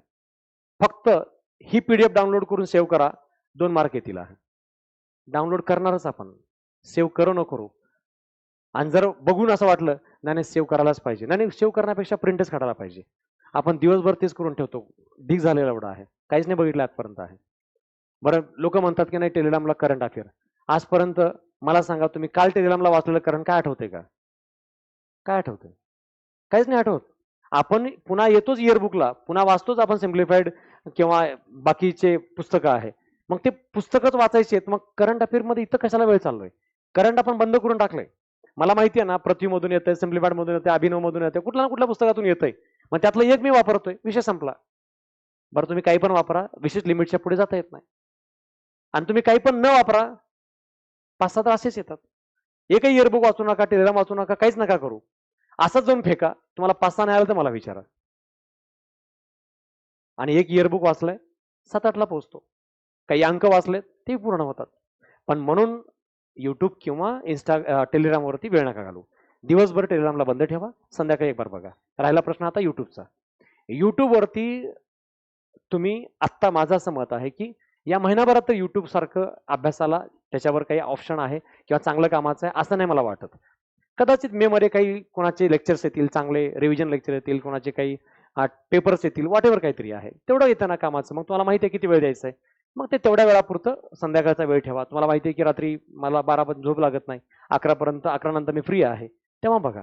पण दिवसभराचं हे 3 तास आहेत ना, हे खरं सांगतोय भयंकर महत्वाचे आहेत. कारण तुम्ही आतापर्यंत काही केलं असलात तरी तुमच्यासाठी सांगतोय की समजा मी 2022, 23, 24, 25ला 4 वर्ष मेन्स दिलेत आणि यांनी गेल्या 2 वर्षापासून मेन्स दिलेत आणि त्यांनी आता अभ्यासाला सुरुवात केली आहे आणि त्यांचं म्हणणं आहे की मी आरामात 10 काढेल आहे, पण हे 12 काढतात नेहमी आणि माझे 13-14 नेहमी येतात. यांचा कसा नंबर लागेल? मग यांना 12-13 काढायचं आहे आणि त्याच्यात ते काय म्हणतात, ह्या 3 तासामध्ये अर्धा तास झोप, अर्धा तास नाश्ता, अर्धा तास रिव्हिजन. तासात काय वाचणार आहे? तासात वाचून कसं संपणार आहे? कारण कोणत्या विषयाचे 400-450 पानं आहेत किंवा नोट्स आहेत, तर मला प्रॉपर करणं गरजेचं आहे. तर मला माझा मोबाईल दूर टाकावा लागेल. तुम्ही एक दिवस प्रयोग करून बघा, उद्याचा दिवस प्रयोग करून बघा. मोबाईल किमान सकाळपासून 1 वाजेपर्यंत वापरू नका. 1 ते 2 मध्ये जेवण करताना मोबाईल वापरा. 2 पासून मोबाईलला फेकून द्या. रात्री 8:30 पर्यंत, 8:30 ते 9 मध्ये 15 मिनिटच बघा. कारण तुम्ही आता 9:30ला पेपर सॉल्व्ह करणार आहात, तर तुमची सायकोलॉजी खूप मॅटर करणार आहे आणि तेव्हा तुमचा मोबाईल सांगणार आहे, गेले 4 दिवस झालं रोज तू पेपर सॉल्व्ह केलाय, आज कुठं जातो पेपरला, सोडून दे, बघूयात. कुठं 50-50 सॉल्व्ह करायचे असतात का? तर त्या दिवशी तुमचा मोबाईल तुम्हाला सांगेल. आणि जर मोबाईल नसेल तर तुम्हाला एवढंच वाटेल आहे, जेरॉक्स काढलाय, पेपर आहे. आणि जर तुम्ही इथे सॉल्व्ह करत असाल तर तुम्हाला लक्षात येईल की आपण 1500 काय ते भरलेत, तर जावं लागेल पेपरला. पण हे स्वतःचे हातपाय कुठे ना कुठे बांधावे लागतील आहे. जर आपण मोकाट झालो तर ऑलरेडी मोकाट आहोत, अजून मोकाट होऊ. आणि मे मध्ये अंत्यविधीच असतो, कारण जून मध्ये काही होईल असं वाटतच नाही, कारण इथं ऑलरेडी कॉम्पिटिशन आहे. आणि तुम्ही असं विचार केलात की नाही थोडंसं मला वाटतंय आता फॉर्म भरून झाले, फॉर्म भरता भरता एप्रिल निघून जातो, मे मध्ये थोडा वाचण्यात वेळ जातो, एक पेपर नाही सॉल्व्ह केलाय, रिव्हिजन कुठलं काही केलं नाही, आणि आपण विचार करतो की नाही ते वन डे रिव्हिजन वगैरे वरती सगळं काम कधी होतं माहितीये? तुम्ही 2 वर्षापासून मेन्स देताय, 2 वर्षापासून अभ्यास करताय, सगळं वाचून झालंय आता रिव्हिजन होत नाही, मला अभ्यास करावा वाटत नाही, मला आठवत नाही, तेव्हा त्याला ते फायदा आहे. हे 2 महिन्यापासून अभ्यासाला सुरुवात केलीत आत्ता, आणि आता त्यांचा विचार आहे की वन डे करून मी पास होऊ शकतो का? नाही होत आहे. जर तसं असतं तर मग हे वन डे मधूनच सगळ्यांचा रिझल्ट निघून गेला असता. मग मी कशाला 3 महिने शिकवलं असतं किंवा बाकी कोणीही शिक्षक आहे. तर वन डे म्हणजे काय? सायकोलॉजिकल कॉन्फिडन्स आहे. शेवटच्या टप्प्यामध्ये तुम्हाला एक म्हणतो ना, त्या शिक्षकांना अनुभव आहे की याच्यातून सातत्याने प्रश्न येतात, म्हणून ते मेन टॉपिक घेतात. शेवटच्या टप्प्यात मेन टॉपिकवरून ओव्हरलुक करून घेतात आणि त्याच्यामुळे एक माइंडसेट होतो आपला की यस, आता आपल्याला चांगलं जमतंय. त्याचा फायदा पण होतो, कारण ते नेहमी 8-9 घेऊ शकतात. असं लेक्चर ऐकल्यामुळे 10-12ला पोहोचतात, म्हणून फायदा होतो वन डेचा. म्हणून सगळी जनता वन डे पण करते, पण ते कोण आणि कधी ह्याच्यातला फरक आपल्याला समजला पाहिजे. आणि याप्रमाणे आपण तयारी करायला लागलो तर आपल्याला आउटपुट मिळतो. हे आपण आत्ता बोललोय त्याप्रमाणे 3 गोष्टी महत्वाच्या लास्ट, ते म्हणजे तुम्ही तुमच्या अभ्यासाचं नियोजन दररोज 3-3 तासात ठेवा. ते सकाळी तुमचा भले 7ला दिवस सुरू होईल, कदाचित कुणाचा 6ला पण सुरू होईल, कुणाचा कदाचित 9ला पण सुरू होईल, काही हरकत नाही. पण तुमचे 3 आणि 3 हे 6 तास कंपल्सरी आहेत आणि हे 3 कंपल्सरी आहेत. कारण ह्या 3 मध्ये सायन्स आणि मॅथ आहे.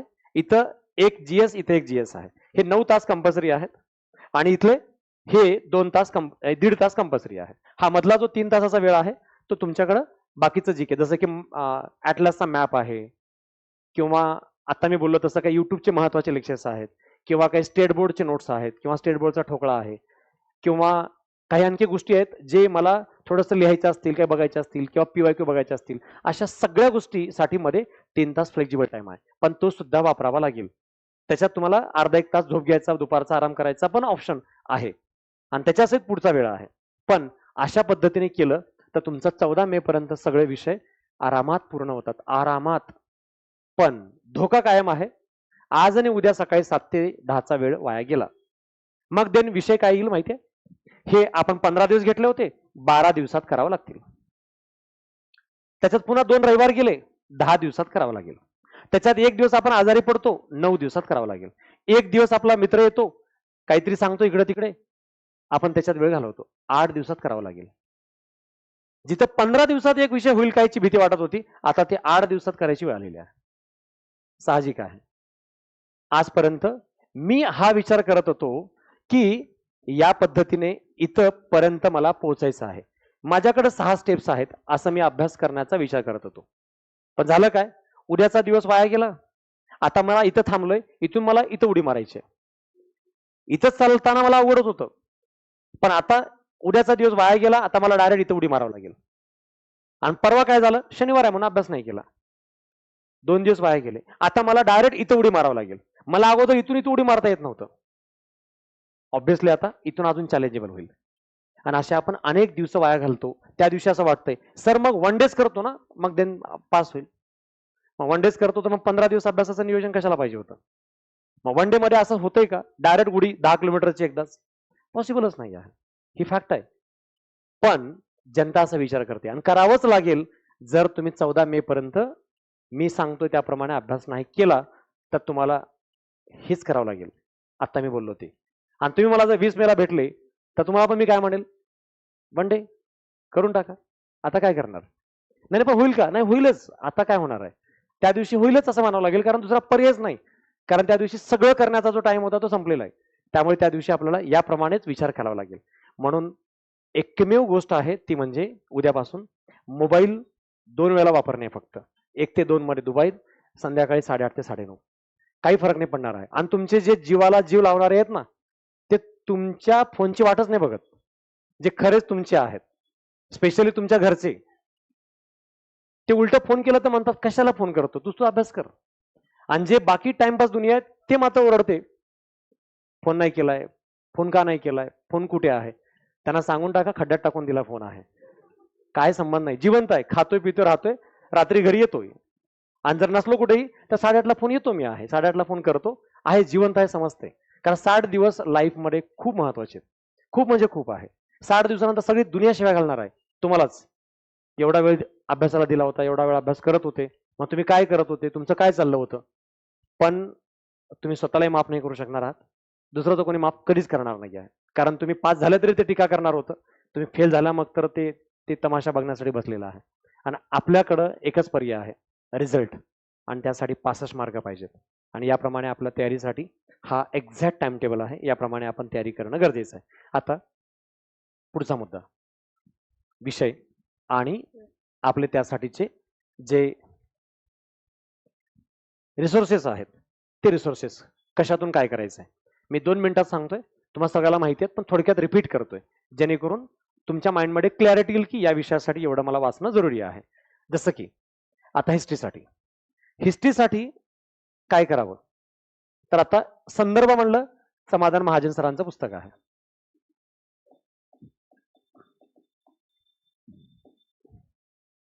एक पुस्तक, त्याच्यामध्ये सगळंच येऊन जाईल, समाजसुधारक असेल सगळं, पण एक कोणतंही ठेवा, पण पुस्तकच नाही. जर तुम्हाला वाटतं ना पुस्तक होत नाही, तर जे क्लास करत आहात त्या क्लासचे नोट्स एकच ठेवा. आता मी क्लास करतो हिस्ट्रीचा, तर मग ज्या सरांचा क्लास मी करतोय त्या सरांचा फक्त नोट्सच यूज करेल. मी रिस्क घ्यायला तयार आहे, कारण मला त्या सरवर किंवा त्या पुस्तकावर किंवा त्या रेफरन्सवर मला विश्वास आहे, तर मी तेवढं वापरेल. मग 1-2 मार्काची रिस्क सगळ्याच ठिकाणी आहे, तेवढी घ्यावीच लागेल. पण एकच, एकतर संदर्भ अन्यथा नोट्स, एकच. आणि जर लेक्चर ऐकत असेल तर आता लेक्चर ऐकून घ्या पुढच्या 15 दिवसात, त्याच्या पुढच्या 15 दिवसात, आणि त्याच्यानंतर मात्र त्याच लेक्चरचे फक्त नोट्स आहेत तेवढं वापरा. पण हे मात्र उद्योग करू नका मे मध्ये त्या सरचे आत्ता लेक्चर ऐकतोय, पुन्हा पुढच्या महिन्यात पुन्हा लेक्चर ऐकणार आहे, आणि त्यांचेच पुन्हा प्रिंटेड नोट्स आहेत, हँडेड नोट्स आहेत, आणि त्याच्यावर अजून एक संदर्भ आहे, देन वाट लागेल. आणि आता सध्या मार्केटमध्ये सगळेजण ठासून महत्वाचं कसं आहे हे सगळ्या ठिकाणी सांगताना दिसतात. बघा, 1 मिनिटात सांगतो सांगण्याची पद्धत. मी सांगतो एक सिनियर विद्यार्थी म्हणून, हे बघ, रेफरन्स वाचल्याशिवाय कुणाची पोस्ट निघत नाही. मग त्यांना वाटते लक्ष्मीकांत वाचल्याशिवाय पर्याय नाही, पहिला मुद्दा. दुसरा, हे त्यांना भेटतं, लक्ष्मीकांत कधी वाचणार, कुठे वाचणार, 2 महिन्याचा वेळ राहिलाय, त्यापेक्षा काय करतो, रंजन कोळंबे सरांचं पुस्तक वाच, फटाफट पोस्ट निघून जाते. मग त्यांना वाटते हा तुलनेनं पानं कमी आहेत, जरा लवकर होईल तर आपण पास होऊ शकतो. मग त्यांनी सुरू केलं होतं, 2-4 दिवस काय वाचत होते, बंद केले, पुन्हा पुस्तक घेतलंय. आता ते वाचताना हे त्यांना भेटलंय, पुस्तक वाचण्यापेक्षा क्लासचे नोट्स वाचा, अजून लवकर अंडरस्टँडिंग होते, फास्ट पण होते, आणि मोजकं महत्वाचं परीक्षेला असतं ना तेच दिलेलं असतं नोट्समध्ये. मग त्यांना वाटलं बरोबर आहे ना, अंडरलाईन करून नोट्स काढून पुन्हा वाचण्यापेक्षा नोट्सच वाच बेस्ट आहे. मग ते नोट्स घेतले. आता नोट्स वाचताना हे त्यांना भेटले, ते बोलले क्लासचे नोट्स वाचून कोणी पास होत नाही आहे, ह्याला माइंड मॅप, शॉर्ट नोट्स, एखादे वन डे हे केलं ना तर त्याचा फायदा होतो. मग देन ते आता कन्फ्यूज झाले, 3 बदलून झाले होते, आता ते नोट्स पण सोडले, एखादा माइंड मॅप, एखादा शॉर्ट नोट्सचं पुस्तक घेतलंय. आता एवढं करता करता 15 दिवसावर परीक्षा आली असते, मग तेव्हा ते यांना भेटतात आणि सांगतात सगळं जाऊ दे, आजचा दिवस वन डे ऐक. त्या सरचं वन डे ऐकलं म्हणजे अर्धा 20 मार्काची तयारी झाली. मग असंही तसं तेवढंच पाहिजे होते ना, मग ते बस झालंय. आपण तिथेच पुन्हा पोहोचतो जिथे आपल्याला काही सापडेल याची गॅरंटी नव्हती. म्हणून आज डिसाईड करा, जे इथून पुढे आपल्याला 14 मे पर्यंत एकदा रिडिंग करायचंय, मे एंडिंग पर्यंत एकदा रिव्हिजन करायचंय, 2 झाले, आणि जून मध्ये 2दा रिव्हिजन करायचंय. कारण 1 जून पासून पुन्हा 2दा रिव्हिजन होते, 7 दिवस 2 वेळेला, कारण तिथपर्यंत तुम्ही एकदा रिडिंग 2दा रिव्हिजन केलेलं आहे, त्यामुळे एक विषय 1 दिवसात संपवता येतो. त्यामुळे त्याप्रमाणे तुमचं टोटल एकदा रिडिंग आणि 3दा रिव्हिजन होणार आहे. इथून आता मी जे सांगतोय त्याप्रमाणे अभ्यास केलं तर आहे, आणि ह्याप्रमाणे अभ्यास पॉसिबल आहे. हे प्रॅक्टिकल सांगतोय, आवाज काही असं वाढवून आवाक्याच्या बाहेर आहे अशातली कोणतीच गोष्ट सांगत नाही. पण पुन्हा एकावर भरोसा ठेवावा लागेल आणि एक काम कमिटेड करावं लागेल. आज डिसाईड करून टाका, एकही करणं आहे, इथनाही करणं आहे, तर ते फायनल. तसंच पुन्हा जॉग्राफीमध्ये भारत आणि महाराष्ट्र, आता स्पेशली आपण महाराष्ट्रासाठी बघतो तर आपण दीपस्तंभचं वाचतो, कोणीतरी सौदी सरांचं वाचतंय, कुठलंही जे काही वाचताय, पण एक ठेवा, वाचलेलं ऑलरेडी, आता पुन्हा बदलू नका. आहे मला माहिती आहे की ते समजलंय, तर पुन्हा अजून वाचण्यासाठी रेफरन्स पुन्हा रीड करा, अंडरलाईन करा, आणि ते काही घेत बसा, नका करू. 1-2 मार्काचा फरक पडतो. जे वाचलंय त्याला अंडरलाईन केलंय त्याच्यावरच भरोसा ठेवा आणि ते एकच करा. भारताचा भूगोल मात्र करताना सौदीचं करा. सौदीचं कोणतं, भूगोल व पर्यावरण, जे राज्यसेवेला वापरतात ते. मग भूगोल व पर्यावरणामधलं फक्त भारत करा, आणि भारतामधलंही फक्त प्राकृतिक करा. हार्डली एक 80-90-100च्या आसपास पानं आहेत, तेवढे पानं करा, आणि महाराष्ट्र बाकी सगळं करा आहे. म्हणजे इथून या माध्यमातून 400-450 पानाच्या पुढे वाचायची गरज पडू नये. आणि जर क्लास केलाय, क्लासचे नोट्स बेस्ट आहेत असं वाटतंय, नोट्सच करा. पण पुन्हा एकच, पॉलिट इकॉनॉमी. पुन्हा इथं रेफरन्स भरपूर मोठे मोठे आहेत. ऑलरेडी कुठला ना कुठला क्लास केलाय, तर माझं असं मत आहे तुम्ही कुठलाही क्लास केला असेल, कुणाकडेही केला असेल, तर इथं नोट्सच पुरेसे आहेत. मी तर ऑलरेडी दोन्ही बॅचला सांगितलंय की तुम्ही रेफरन्स, माझे पण प्रिंटेड नोट्स नका करू. जे क्लासमध्ये शिकवलंय तेवढंच करा आणि ते पुन्हा पुन्हा रिपीट करा. त्याच्या बाहेर करायची गरज पडणार नाही.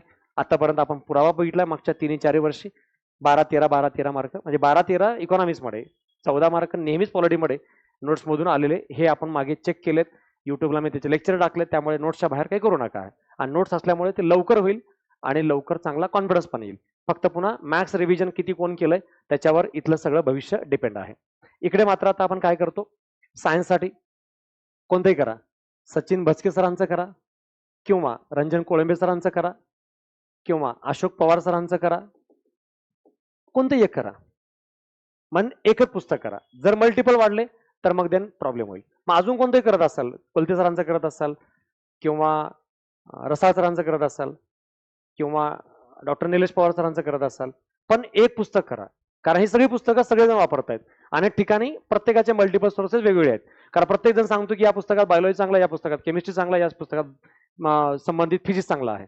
पण कुठलं ना कुठलं एक कुण्या ना कुण्या पुस्तकात कमी अधिक असणार आहे. पण एक करा. आणि जे ऑलरेडी सुरू केलंय ना त्याच्यावर भरोसा ठेवा. एखादा चॅप्टर राहतो, दुसऱ्या पुस्तकातून करा. पण सगळं पुस्तक पुन्हा रिपीट नका वाचू, एवढा वेळच नाही आपल्याकडे आहे.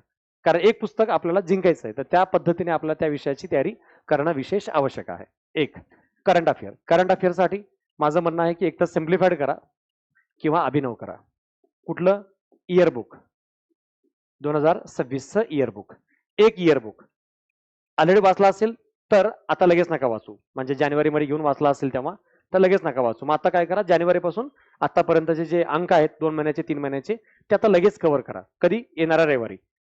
आणि पुढच्या रविवारी इयरबुकला घेऊन पुन्हा सुरू करा आहे. पण इथं पुन्हा ऑनलाईन ऑफलाईन बरंच मल्टिपल सोर्सेस वाढू नका आहे. कारण ना परीक्षा ही एवढी महासागरासारखी नाही आहे. एक निश्चित आउटलाईन आहे. त्या आउटलाईनच्या आत आपण त्या विषयाला पकडता आलं पाहिजे. कारण एक गोष्ट जेव्हा आपण 10 वेळेस बघतो तेव्हा त्याचे फक्त फॅक्ट आठवत नाहीत, त्याच्या इमोशन सुद्धा आपल्यापर्यंत पोहोचतात. आणि जेव्हा आपण ऍट अ टाइम 4 गोष्टी बघतो तेव्हा आपल्याला फॅक्ट आठवत नाहीत, त्या विषयाचं आकलन पण होत नाही आणि त्या विषयाचे जे म्हणतो ना फिलिंग आहे आपल्या मनात आलेली ती सुद्धा यायचा प्रश्न येत नाही. कारण त्या विषयासोबत आपण अटॅचच नाही झालेलो आहोत. मग आपल्याला इथून पुढे अनेक माध्यमातून डिस्ट्रॅक्शन होऊ शकतं. म्हणून सोर्सेस मिनिमम पाहिजेत. एक इयरबुक आणि विशेषांक आता गेला 4-5 महिन्यातले, म्हणजे जानेवारीपासून मे पर्यंतचे 2 महिन्याचे अंक घ्या. मॅथ रिजनिंगसाठी जे काही पुस्तक करताय ते एक पुस्तक सचिन ढवळे सरांचं करताय, आर एस अग्रवालचं करताय, ऑनलाईन काय करताय, ऑफलाईन काय करताय, पण जे काही करताय एक करा. रिजनिंगसाठी पण आणि मॅथसाठी पण. आता याशिवाय अजून कुठले पुस्तक आहेत? पीवायक्यूचा ठोकळा आहे.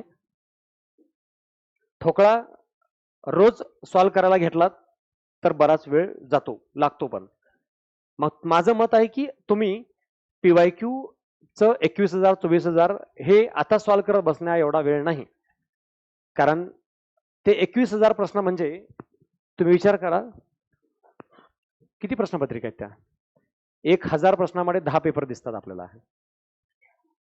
मासे जवळपास 200-250 पेपर दिसतील आहे. जर 21,000 म्हटलं तरी 200-250 पेपर दिसतील. आणि एक पेपर सॉल्व्ह करायला बसलं तरी आपल्याला 1 तास 1.25 तास लागतो. मग सगळे पेपर सॉल्व्ह करायचे म्हणले तर ऑलमोस्ट 1 महिना लागेल आहे. म्हणजे फुल डे केला तर 1 महिना लागेल, असं होऊन जाईल आहे. मग काय करू? विषयानुसार टॉपिकनुसार करा. जसं की मी आता उद्देशपत्रिकेचा टॉपिक वाचला आणि मला एवढं मस्त जमलाय की मला नाही वाटत की याच्यावरचे पेपर सॉल्व्ह करायला पाहिजे, प्रश्न सॉल्व्ह करायला पाहिजे. मला असं वाटतंय की आयोग नेहमी प्रश्न विचारतंय खूप जास्त, मूलभूत अधिकार, राज्यपाल, मुख्यमंत्री, विधानसभा. तर मी त्याच्यावरचे मला सारखं चुकतात असं वाटतंय माझे प्रश्न. मग मी त्याच्यावरचे सॉल्व्ह करून बघेन. आणि ह्याला मी का कमी वेटेज द्यायला सांगतोय? कारण तुम्ही रोज संध्याकाळी 9:30 वाजता आयोगाचा एक पेपर सॉल्व्ह करणारच आहात. मग त्या एक पेपरमध्ये तुम्ही हे प्रश्न सगळे सॉल्व्ह करणारच आहात. मग हे पेपर होणार आहेत तर मग तिकडे अजून काही वेगळं करायची गरज पडणार नाही. आणि आता तुमचा तो टॉपिक बेस झालाय की नाही हे बघण्यासाठी टॉपिक वाईज प्रश्न सॉल्व्ह करत बसण्याचा हा वेळ नाही. हा वेळ आहे की तुम्ही आता तयार आहात किंवा तयारीच्या अंतिम टप्प्यात तुम्ही चांगल्या दिशेत तयारी करायला जाणार आहात, ह्या दृष्टिकोनातून त्याचा विचार करण्याचा हा टाइम आहे. म्हणून तुम्ही कधी ना कधी वाचलंय, एकदा तरी वाचलंय, काहीतरी वाचलंय, तर तुम्ही त्या पद्धतीने त्या पेपरला सॉल्व्ह करायला सुरू करावं. भले त्यात काही कमी अधिक गोष्टी राहतील आहे, त्या कशा राहतील ते मी थोडा अंतिम टप्प्यात सांगतो. पण माझं मत आहे की तुम्ही याप्रमाणे एक विषयाला एक पुस्तक समोर ठेवून आपण ते कंटेंट पूर्ण करणं अत्यावश्यक आहे. कारण या परीक्षेची जी अत्यावश्यक गरज आहे ते या 3 गोष्टी आहेत. एक, आयोग सांगतं, अभ्यासक्रम पूर्ण वाचा. आपण शॉर्टकट करतो. म्हणजे कसं, समजा आयोगानं पॉलिटिक्सचे जवळपास 30 टाईपचे प्रश्न विचारलेत, म्हणजे जर जवळपास 30 प्रकारचे चॅप्टर विचारलेत. पण मी काय सांगतो लोकांना, साधारण ह्या 15-20 चॅप्टरवर प्रश्न येतो तेवढेच करा. आणि झालं काय बॅड लक, मग ते बाकीचे 10 चॅप्टर होते त्यातल्या 3 चॅप्टरवर आयोगाने आता 3 प्रश्न विचारले, झाली की वाट लागली. म्हणून आत्ता 14 मे पर्यंत कुठलाच सब्जेक्ट ऑप्शनला टाकू नका आणि त्या सब्जेक्ट मधला कुठला सिलेबस ऑप्शनला टाकू नका. ऑल सिलेबस एक बार रीड करा. याप्रमाणे ते रीडिंग गरजेचं आहे. एक. दुसरं, विषय पूर्ण करा. प्रत्येक विषय म्हणजे एकदा तरी सगळे विषय वाचून झाले पाहिजे. लोक काय सांगतात, नाही सर ते मला जरा हिस्ट्री आवड जाते मग मी त्याला बाजूला ठेवू का? काहीच ऑप्शनला ठेवायचं ऑप्शन नाहीये. कारण ही परीक्षा एवढी कॉम्पिटेटिव्ह झाली आहे की तुम्ही त्याला ऑप्शनला टाकूच नाही शकत आहे. एवढं इथलं अत्यावश्यक घटक आहे. म्हणून ते करावं लागेल आणि त्या विषयातले सगळे टॉपिक एक बार रीड करावं लागेल. कारण तुम्ही जोपर्यंत सगळा सिलेबस एक बार ओव्हरलुक करणार नाही, रीड करणार नाही, तोपर्यंत त्या विषयाला न्याय देऊ शकत नाही. आणि तिसरं, आमचे अगोदर PYQ बघा. तुम्ही त्याच्याशिवाय जात असाल तर तुम्ही इथं महासागरात पडाल. म्हणून आमचे PYQ वाचा. आणि हे सगळं आम्हाला कसं पाहिजे, लास्ट टाइम. तुम्ही सगळं करायचा विचार कराल पण तुमच्याकडे गाड बांधलेला हा टाइम आहे. मी त्याला नेहमी म्हणत असतो ते फास आहे. स्पर्धा परीक्षेतला वेळ म्हणजे फास आहे. जेवढा आज त्याला लाईटली घ्याल तेवढा तो उद्या गळ्याला जास्त जोरात बांधला जाणार आहे. मला असं वाटतं की ठीक आहे होईल, तर ते आज काही वाटणार नाही, गळ्याला बांधले असं वाटणार नाही. पण 1 मेला मात्र तो बऱ्यापैकी आवळला जाईल. मग तेव्हा रोज दम लागेल, नाही जरा त्रासच होतो आहे. मग काम करणं अर्ध्यापेक्षा जास्त मुश्किल होईल. आणि 15 मे नंतर असं वाटेल कंबाईन गट ब चा अंत झालेला आहे, विषय संपला, फाशी झालेली आहे. आणि त्या दिवशी वाटेल आपण गट क तर 100% काढतो, कारण तिथून अजून बराच वेळ आहे. आणि गट क वर गट ब वाले टपून बसलेले आहेत. त्यामुळे तिकडे अजून आपल्याकडे ऑप्शन राहत नाही. त्यामुळे गट क ची नावाची परीक्षा कुठेतरी ऑप्शन मध्ये आहे असं तीळ मात्र विचार करू नका आहे. आणि डोक्यात आता सध्या जागा किती आहेत आणि त्यानुसार पदं कोणते आहेत ह्याचा सुद्धा विचार करू नका आहे. कारण आयोग आता भले भले बघितलंय मागच्या ऍड मध्ये कसे कसे पोस्ट ऍड केलेले आहेत. एवढी मोठी ऍड बघितली असती ना तर हे मेरिट मागच्या वर्षी डायरेक्ट 60-65च्या पुढे पोहोचलं असतं आहे. पण ऑलरेडी पदं कमी होते आणि परीक्षेच्या अगोदर महिनाभर लोकांचा अभ्यासच नाही झाला, त्यामुळे मेरिट बऱ्यापैकी खाली आलं दिसतंय. सांगायचा उद्देश आहे, आपल्याकडे एकच ऑप्शन आहे, तारीख ठरली आहे, मॅच ठरली आहे. आपला सराव, आपला अभ्यास होणं गरजेचं आहे. याप्रमाणे पुढचे 60 दिवस आयोगाच्या मिनिमम एक्सपेक्टेशन्स आहेत आम्ही दिलेल्या टाइमनुसार. टाइम म्हणजे कोणता, 1 तासाचा खेळ आहे. हा गेम मी तुम्हाला इथून पुढे असलेला 2 महिन्याचा वेळ सांगत नाही. हा खेळ आहे आयोगाचा. आणि 4 पॉईंट मजबूत इम्पॉर्टंट आहेत. तुम्हाला दररोज म्हणतो नाही, एखाद्या गोष्टीची भीती वाटते तेव्हा आपण सातत्याने घाबरतो, तसं या 1 तासाचं सातत्याने माइंडमध्ये अलर्टनेस आलं पाहिजे. तुम्हाला असं वाटलं पाहिजे की माझ्यात काही इम्प्रूव्हमेंट झालंय की नाही हे बघण्यासाठी मला रात्री 9:30ची क्युरिओसिटी आहे, आज तो देख नाहीये, असं वाटलं पाहिजे 9:30च्या वाट बघण्यासाठीचं. मग तुम्ही 9:30 ते 10:30 मध्ये रोज हॅबिट प्रमाणे पेपर सॉल्व्ह कराल. कराच.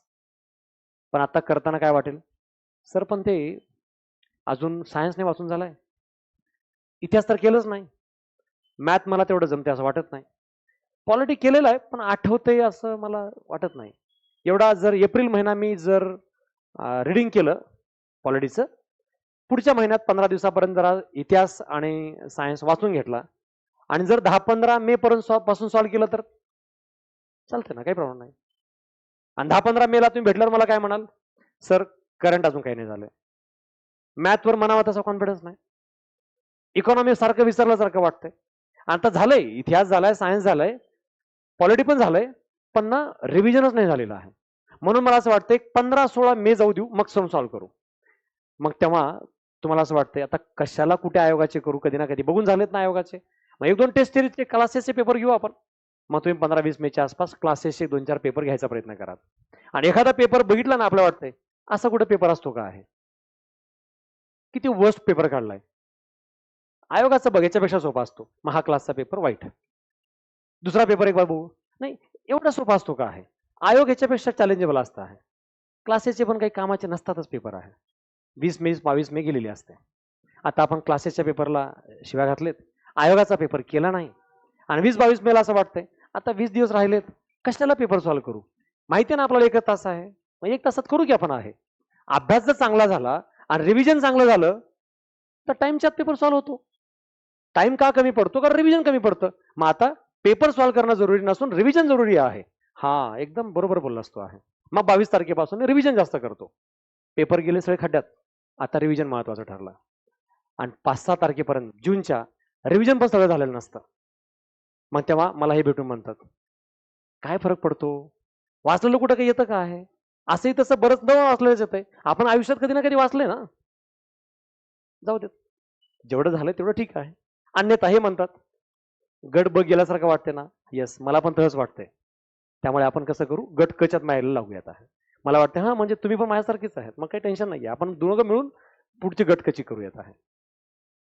असं करून आपण आयोगाचे पेपर स्किप केले, क्लासेसचे पेपर स्किप केले, रिव्हिजन म्हणावं तसं स्किप केलं, आणि लास्ट मोमेंटमध्ये आपण गिव्हअप केलं. 8-10 दिवस अगोदर सांगितलं स्वतःला आप कुछ होने वाला नाहीये, पण आता फॉर्मॅलिटी आहे, द्यावं लागेल आहे. आणि त्यांना आपण विकेट फेकतो, अंधाधुंद बॅटिंग करतो. तुफान इकडे 4 तिकडे 4 तिकडे 6. आपल्याला काढायचे होते 60 रन, आणि तुफान आपण 3 बॉलमध्ये 18 रन काढले. आपल्याला वाटतं किती महान खेळाडू आहे. 4थ्या बॉलवर धडमन विकेट, घरी वापस ना. हेच होणार आहे. कारण म्हणजे काय झालं, पॉलिटी 15 पैकी 13, इकॉनॉमिक्स 15 पैकी 12, करंट अफेअर 15 पैकी 12, तुफान. सायन्स 3, मॅथ 4, हिस्ट्री 2, घरी वापस. हे कधी होतं, शेवटचे 15 दिवस आपल्या हातून निसटतात तेव्हा. आणि शेवटचे 15 दिवस हातात पाहिजे तर त्याच्या अगोदरचे 15 दिवस म्हणजे 31 मे ते 14 मे मजबूत रिव्हिजन प्रॅक्टिस पाहिजे, तर हे काम केल्याचा उपयोग होतो आहे. आणि ह्या सगळ्या गोष्टी मी आता जे सांगतोय ना, हे मागच्या 2 वर्षातल्या विद्यार्थ्यासोबतचे अनुभव आहेत, परीक्षेतला अनुभव आहे. पेपरच्या अगोदर काय होतंय त्याची आठवण करून देतोय. आणि हे तुमच्या एकट्यासोबत नाही, अख्ख्या महाराष्ट्रासोबत असंच होतंय. आणि म्हणून अभ्यास असून, मेहनत केलेली असून, शेवटच्या टप्प्यात आपल्या हातातून ही मॅच जात असते. आणि इथं खूप जास्त लास्ट मोमेंटपर्यंत पेशन्स लागतात. तुम्हाला पॅनिक होण्यासारखी गोष्ट कधी ना कधी घडते. 15 दिवसानंतर तब्येत खराब होते, 1 महिन्यानंतर कोणतरी काही बोलतंय, 15 दिवस अगोदर हॉल तिकीट आलं की आपली वाट लागते आणि आपण इमोशनली डिस्ट्रॅक्टेबल बनतो. तर एकच गोष्ट लक्षात ठेवा, तुम्हाला हरवणारे फक्त तुम्ही आहात. आणि तुम्ही जर ठरवलंय तर तुम्हाला कोणीच कधीच काहीच करू शकत नाही. कारण आयोगाची तारीख ठरली आहे आणि आयोगानं तुमच्यामध्ये कोणीच नाही आहे, जर तुम्ही कमिटमेंट तसं ठेवलं तर आहे. पण त्यासाठी तुम्हाला गरजेचं आहे विषय पूर्ण, त्या विषयाचा अभ्यासक्रम पूर्ण, आणि त्यासोबत आयोगाचे पेपर्स पूर्ण, आणि ते टाइम लावून प्रॅक्टिस करणे, टाइम लावून त्याला हँडल करणे, याच्याबद्दलची एक एक घटक आपल्याला डे बाय डे प्रत्येक वेळेला या पद्धतीने पूर्ण करणं गरजेचं आहे. बरं, मी तुम्हाला हे पेपर का सॉल्व्ह करायला सांगतोय, आयोगाचे फुल PYQ 50 पेपर का सांगतोय, कारण यासाठी 3 एक्झाम्पल आहेत. तिन्ही पण एक्झाम्पल रिलेट करा, तुम्हाला जे एक्झाम्पल पटतंय त्यानुसार पुढे जा. पहिला एक्झाम्पल आहे, यांचं म्हणणं आहे आपण या भानगडीत पडणार नाही, कारण 2 विषय क्लास झाले नाहीत, 2 विषयाचं रिव्हिजन झालं नाही, 3 विषयावर पेपर सॉल्व्ह करण्यात काही पॉईंट नाही. एक कॅन्डिडेट. दुसरे कॅन्डिडेट, यांचं झालंय सगळं वाचून, पण रिव्हिजन नाही झालं कशावर पण, त्यामुळे कॉन्फिडन्स नाहीये पेपर सॉल्व्ह करण्याचा. यांचं रिव्हिजन झालंय, वाचून झालंय, सगळं झालेलं आहे, आता पेपर सॉल्व्ह करायचा विचार करतायत. हे तिसरा कॅन्डिडेट. आणि चौथा कॅन्डिडेट, यांनी मागच्याच वर्षी ऑलरेडी 25-30 पेपर सॉल्व्ह केलेत. त्याच्या अगोदर यांनी 24 मध्ये पण 25 मध्ये पण आयोगाचे 50 पेपर सॉल्व्ह करून झालेत, प्रीचे 20-30 पेपर सॉल्व्ह करून झालेत मेन्सचे, लास्ट इयरला क्लासेसचे 10 पेपर सॉल्व्ह करून झालेत. 2024चा कॅन्डिडेट ऑलरेडी 60-70 पेपर सॉल्व्ह केलाय. 25चा कॅन्डिडेट 25-30 पेपर सॉल्व्ह केलाय. आणि 26ला हे आता सुरू करणार आहेत. आणि हे करावं की नाही विचार करतायत आणि हे ठरवलं करणारच नाहीत. आता मला सांगा कुणाचा स्कोर येणार आहे? ऑब्विसली जो जास्त पेपर सॉल्व्ह केला त्यांचा येणार आहे. पण मग यांचं काय होईल? यांचं होईल एकतर लागली गोळी तर लागली, अन्यथा विचार करावा लागेल, त्याप्रमाणे गोष्टी घडेल. मग आता यांनी काय करावं? यांनी काय करावं तर यांचं आता 3 विषय वाचूनच झाले नाहीत, 4 विषय वाचून झालेत, यांचे वाचून झाले सगळं, तर यांना अटेम्प्ट करायची रिस्क घ्यावीच लागेल. बरं घेतलं रिस्क, यांनी घेतले, उद्या आहे 3 पेपर वाचूनच झाले नाहीत, क्लास पण नाही झालाय, आता घेतले, काय होणार आहे? काहीच नाही होणार आहे. 3 विषयात वाट लागणार आहे. लागू दे ना. पेपर नाही सॉल्व्ह केलं तर कुठं भलवणार आहे का यांचं काही? बरं पेपर सॉल्व्ह केल्यामुळे काय वाटोळ होणार आहे? काहीतरी शिकायलाच मिळणार आहे ना. कारण यांचा क्लास झाला नव्हता हिस्ट्रीचा, जॉग्राफीचा, पॉलिटिक्सचा. आता 3 विषयाचं त्यांच्या आयुष्यात त्यांनी काहीतरी वाचलं असेल 10वी-12वी पर्यंत. इकडे 3 येतील, इकडे 4 येतील, इकडे 5 येतील. सॉल्व्ह नाही केलं तर काय आलं असते का? बरं काहीच न सॉल्व्ह करता, काहीच न वाचता सॉल्व्ह केले म्हणून काही वाटोळ झालं? फक्त वाटोळ एवढंच होत असतं, भावनात्मकरित्या त्यांना भीती वाटते की म्हणजे आपल्याला इथं 12 मार्क आले, 3 विषयाचे म्हणून 12 मार्क, आणि लोक सांगतात पॉलिटीमध्ये 12 घ्यायचे असतात, माझं कसं होणार? तर त्यांना माहिती आहे रिअलाइज आपण काही केलंच नाही, मग कसं येणार? मग तेवढ्या अपेक्षा ठेवायच्या नाही, अटेम्प्ट करायला सुरुवात करायचा. फायदा काय? फायदा असा आहे, पॉलिटीचे प्रश्न कसे येतात, जॉग्राफीचे कसे येतात, हिस्ट्रीचे कसे येतात ते कळेल, काय चुकतंय कळेल, काय वाचायला पाहिजे ते कळेल. उद्या जेव्हा इतिहास वाचायला बसतील तेव्हा ते महत्वाचं काय तेच वाचतील, म्हणून सॉल्व्ह करायला पाहिजे. यांनी तर वाचून झालेलं एक बार, मग करायलाच पाहिजे. त्यांनी तर आता वेळ न घालवता अटेम्प्ट करायला सुरू केला पाहिजे. फायदा अजून काय? फायदा असा आहे की तुमचा 1 तासाचा जो कॅल्क्युलेशन घटक आहे ना, तो तुम्हाला 1 तासात पूर्ण 100 प्रश्नाला चांगला न्याय देता येईल एवढी स्पीड यूज देत नाही आयोग आहे. आणि त्यासाठी ऑन एव्हरेज एवढे 50 प्रश्न सॉल्व्ह केले पाहिजे, 50 पेपर सॉल्व्ह केले पाहिजे. ह्याचा दुसरा फायदा काय?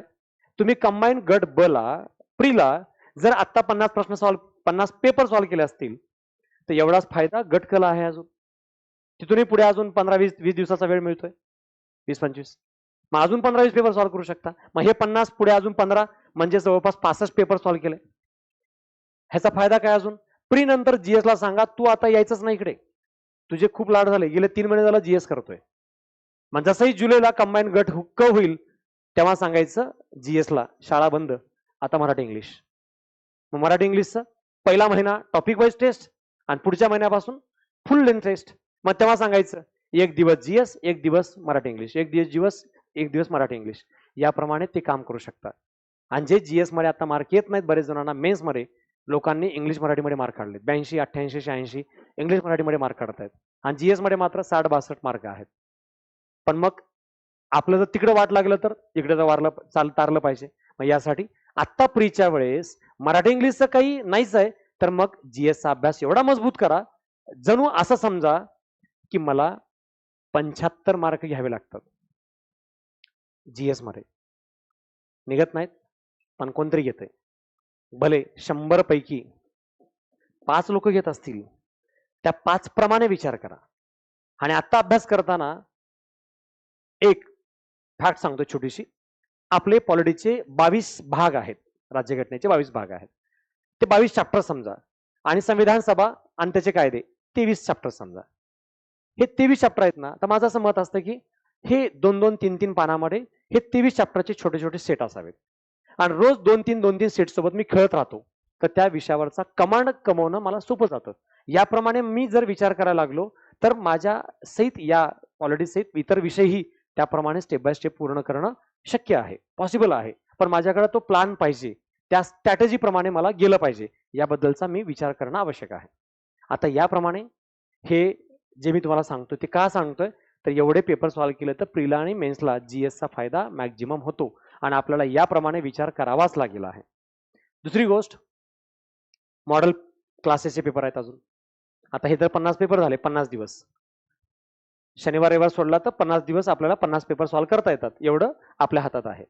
आता क्लासेसच्या पेपरचं काय करू, तर क्लासेसच्या पेपरचे 3 कॅटेगरी आहेत. पहिली कॅटेगरी अशी आहे,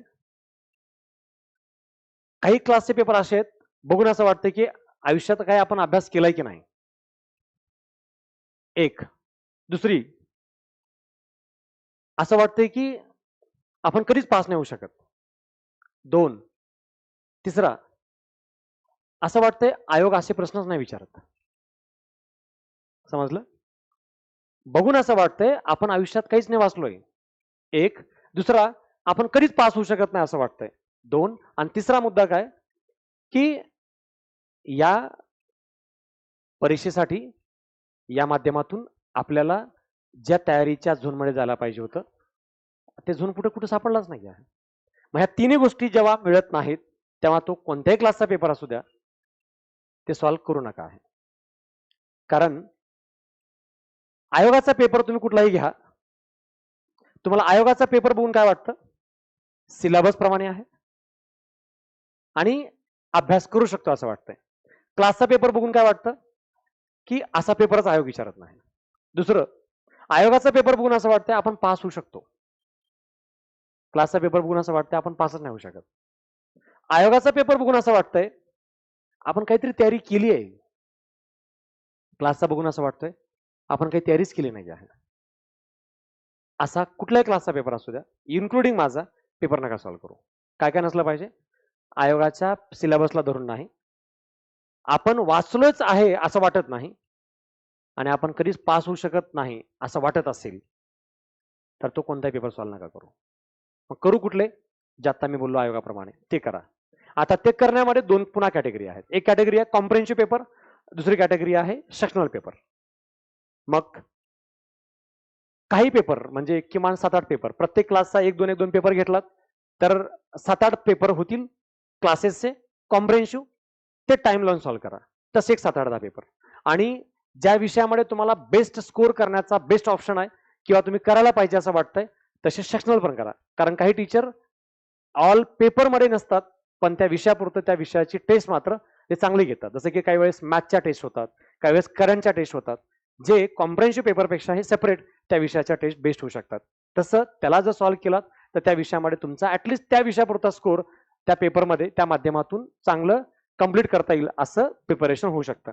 येणाऱ्या 20 तारखेपासून 30 तारखेपर्यंत 10 दिवसात 10 पेपर, प्रत्येक पेपर हा 15 क्वेश्चनचा. याप्रमाणे मी पॉलिटी आणि इकॉनॉमीचा पेपर घेतोय. ऑफलाईन पण घेतोय, ऑनलाईन पण घेतोय. तुम्हाला असं वाटतंय तर तसं तुम्ही बसून सॉल्व्ह करू शकता, ऑनलाईन पण करू शकता. त्याची फीस नगण्य आहे, म्हणजे अगदी नगण्य. 1-2 वेळच्या नाश्ता एवढी पैशाची फीस असेल आहे.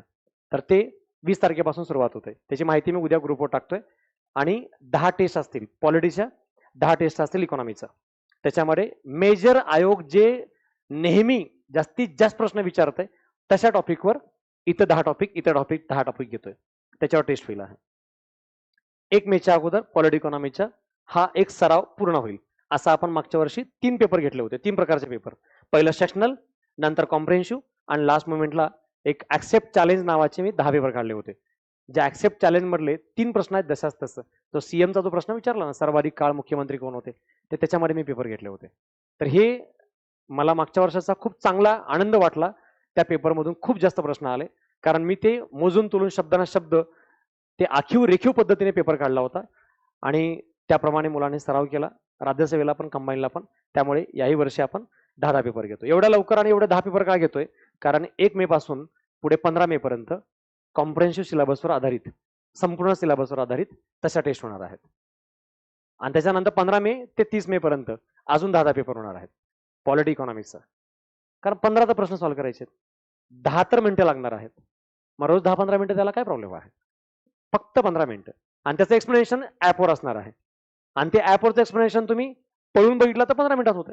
म्हणजे 15 मिनिटं पेपरला आणि 15 मिनिटं एक्सप्लेनेशन. आणि एक्सप्लेनेशन म्हणजे काय असणार आहे? ऑलमोस्ट त्या सगळ्या टॉपिकचं रिव्हिजन असणार आहे. मग असं 3 वेळेला रिव्हिजन होणार आहे त्या टेस्टच्या माध्यमातून, या महिन्यात आणि पुढच्या महिन्यात 2 वेळेला. मग 3 वेळेला पॉलिटी पण, 3 वेळेला इकॉनॉमिक्स पण या टेस्टच्या माध्यमातून कम्प्लीट रिव्हिजन होईल. तर मग त्या विषयाच्या रिलेटेडचे बारकावे सगळे खाचखळगे पूर्ण होतील. आणि त्या आयोगाच्या पेपरच्या माध्यमातून आपण मेन इथला पार्ट पण आपण कव्हर अप केलेला असेल. मग क्लासेसचे पेपर पण, आयोगाचे पेपर पण आपण दोन्ही कंप्लीट केलेत. वेळेचं कुठेही अपव्यय नाही, कुठेही डिस्ट्रॅक्टेबल टाइम टेबल नाही, कुठंच या माध्यमातून आपल्याला काहीतरी राहिलंय असं काहीच ठेवलं नाही. सगळे विषय कव्हर केलेत. दर रविवारी करंट अफेअर आहे. दररोज बाकी दिवसामध्ये तुम्हाला बांधून टाकलं फक्त मॅथ आणि सायन्स नाही. 15 दिवस 2 विषय, 15 दिवस 2 विषय. दुपारी अजून 3 तासचा फ्लेक्झिबल टाइम ठेवलाय. आयोगाचा पीवायक्यूचा सेट कंप्लीट केलाय, टेस्ट सिरीज कंप्लीट केलेत, गाईड पण एक्स्ट्रा कंप्लीट केलेत. फक्त एक विषय एक सोर्स याप्रमाणे आपण जर त्याच्यावर ठाम राहिलो आणि त्यालाच कंप्लीट पुन्हा पुन्हा वेळ दिला तर या गोष्टी कंप्लीट होऊ शकतात. आता त्याच्यातल्या 2 लास्ट गोष्टी अशा आहेत, हे एवढं सगळं सोपं आहे तर मग कोणी पण का पास नाही होत?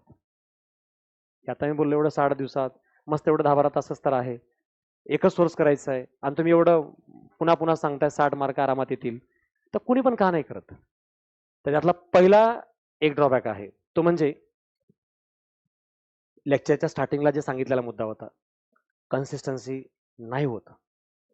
त्यात मी जरी असलो ना तर मला सुद्धा ती कन्सिस्टन्सी मेंटेन करणं काम सोपं नाही आहे. पण जर मी खरीच शपथ घेतली, दाखवतोच कशी कन्सिस्टन्सी येत नाही आणि कसे 65 येत नाहीत, तर करावं लागेल. कारण हे 65 करण्यासाठीचा हे घटक आहे. त्या माध्यमातून एक मुद्दा लक्षात ठेवा, चॅलेंजेसचा आहे, कन्सिस्टन्सीचा, ज्याच्यामुळे रिझल्ट येत नाही. आता मी 1 मिनिटात सांगतोय, फक्त हे मार्क लक्षात ठेवा. History 6, geography 7, polity 13, economics 12. किती झाले? किती झाले? 38. सायन्स 10, करंट 10, मॅथ आणि रिझनिंग 12. किती झाले? 32. किती झालं दोन्ही मिळून?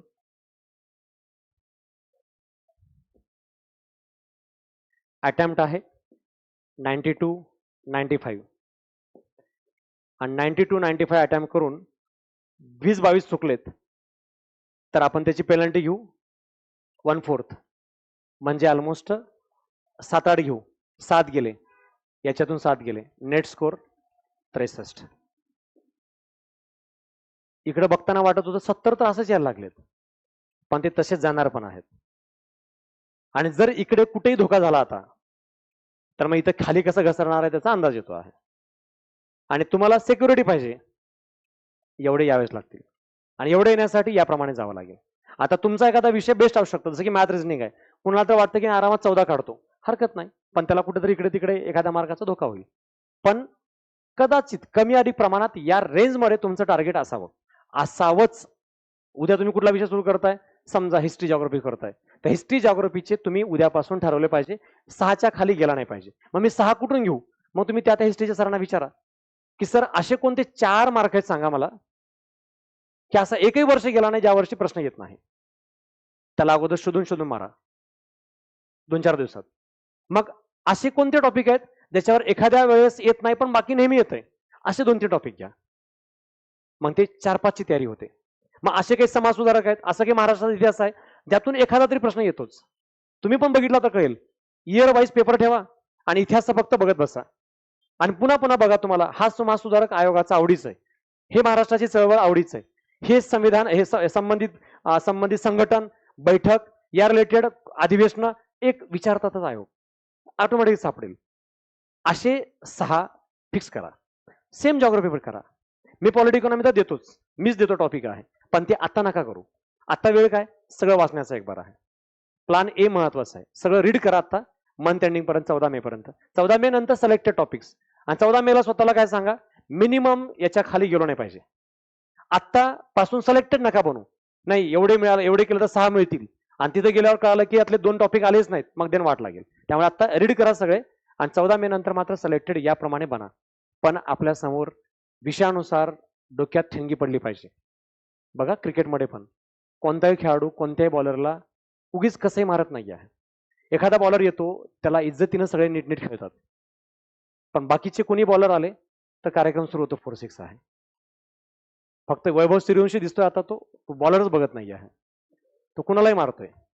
त्याची कारण पण तशीच आहेत, कारण तो आता न्यू कमर आहे, त्याचा अभ्यास जगाने केला नाही आणि जगाचा अभ्यास त्यांनी केला नाही. त्याला एवढंच माहिती आहे फक्त 4-6, त्यामुळे तो कुणालाही मारतोय. त्याची अंधाधुंद गोळीबार आहे. आता त्याचा खरा तो रिअल पोटेन्शियल आहे हे अजून 4-6 महिने वर्षभरानंतर लक्षात येईल आहे. लोक पण अभ्यास करतील.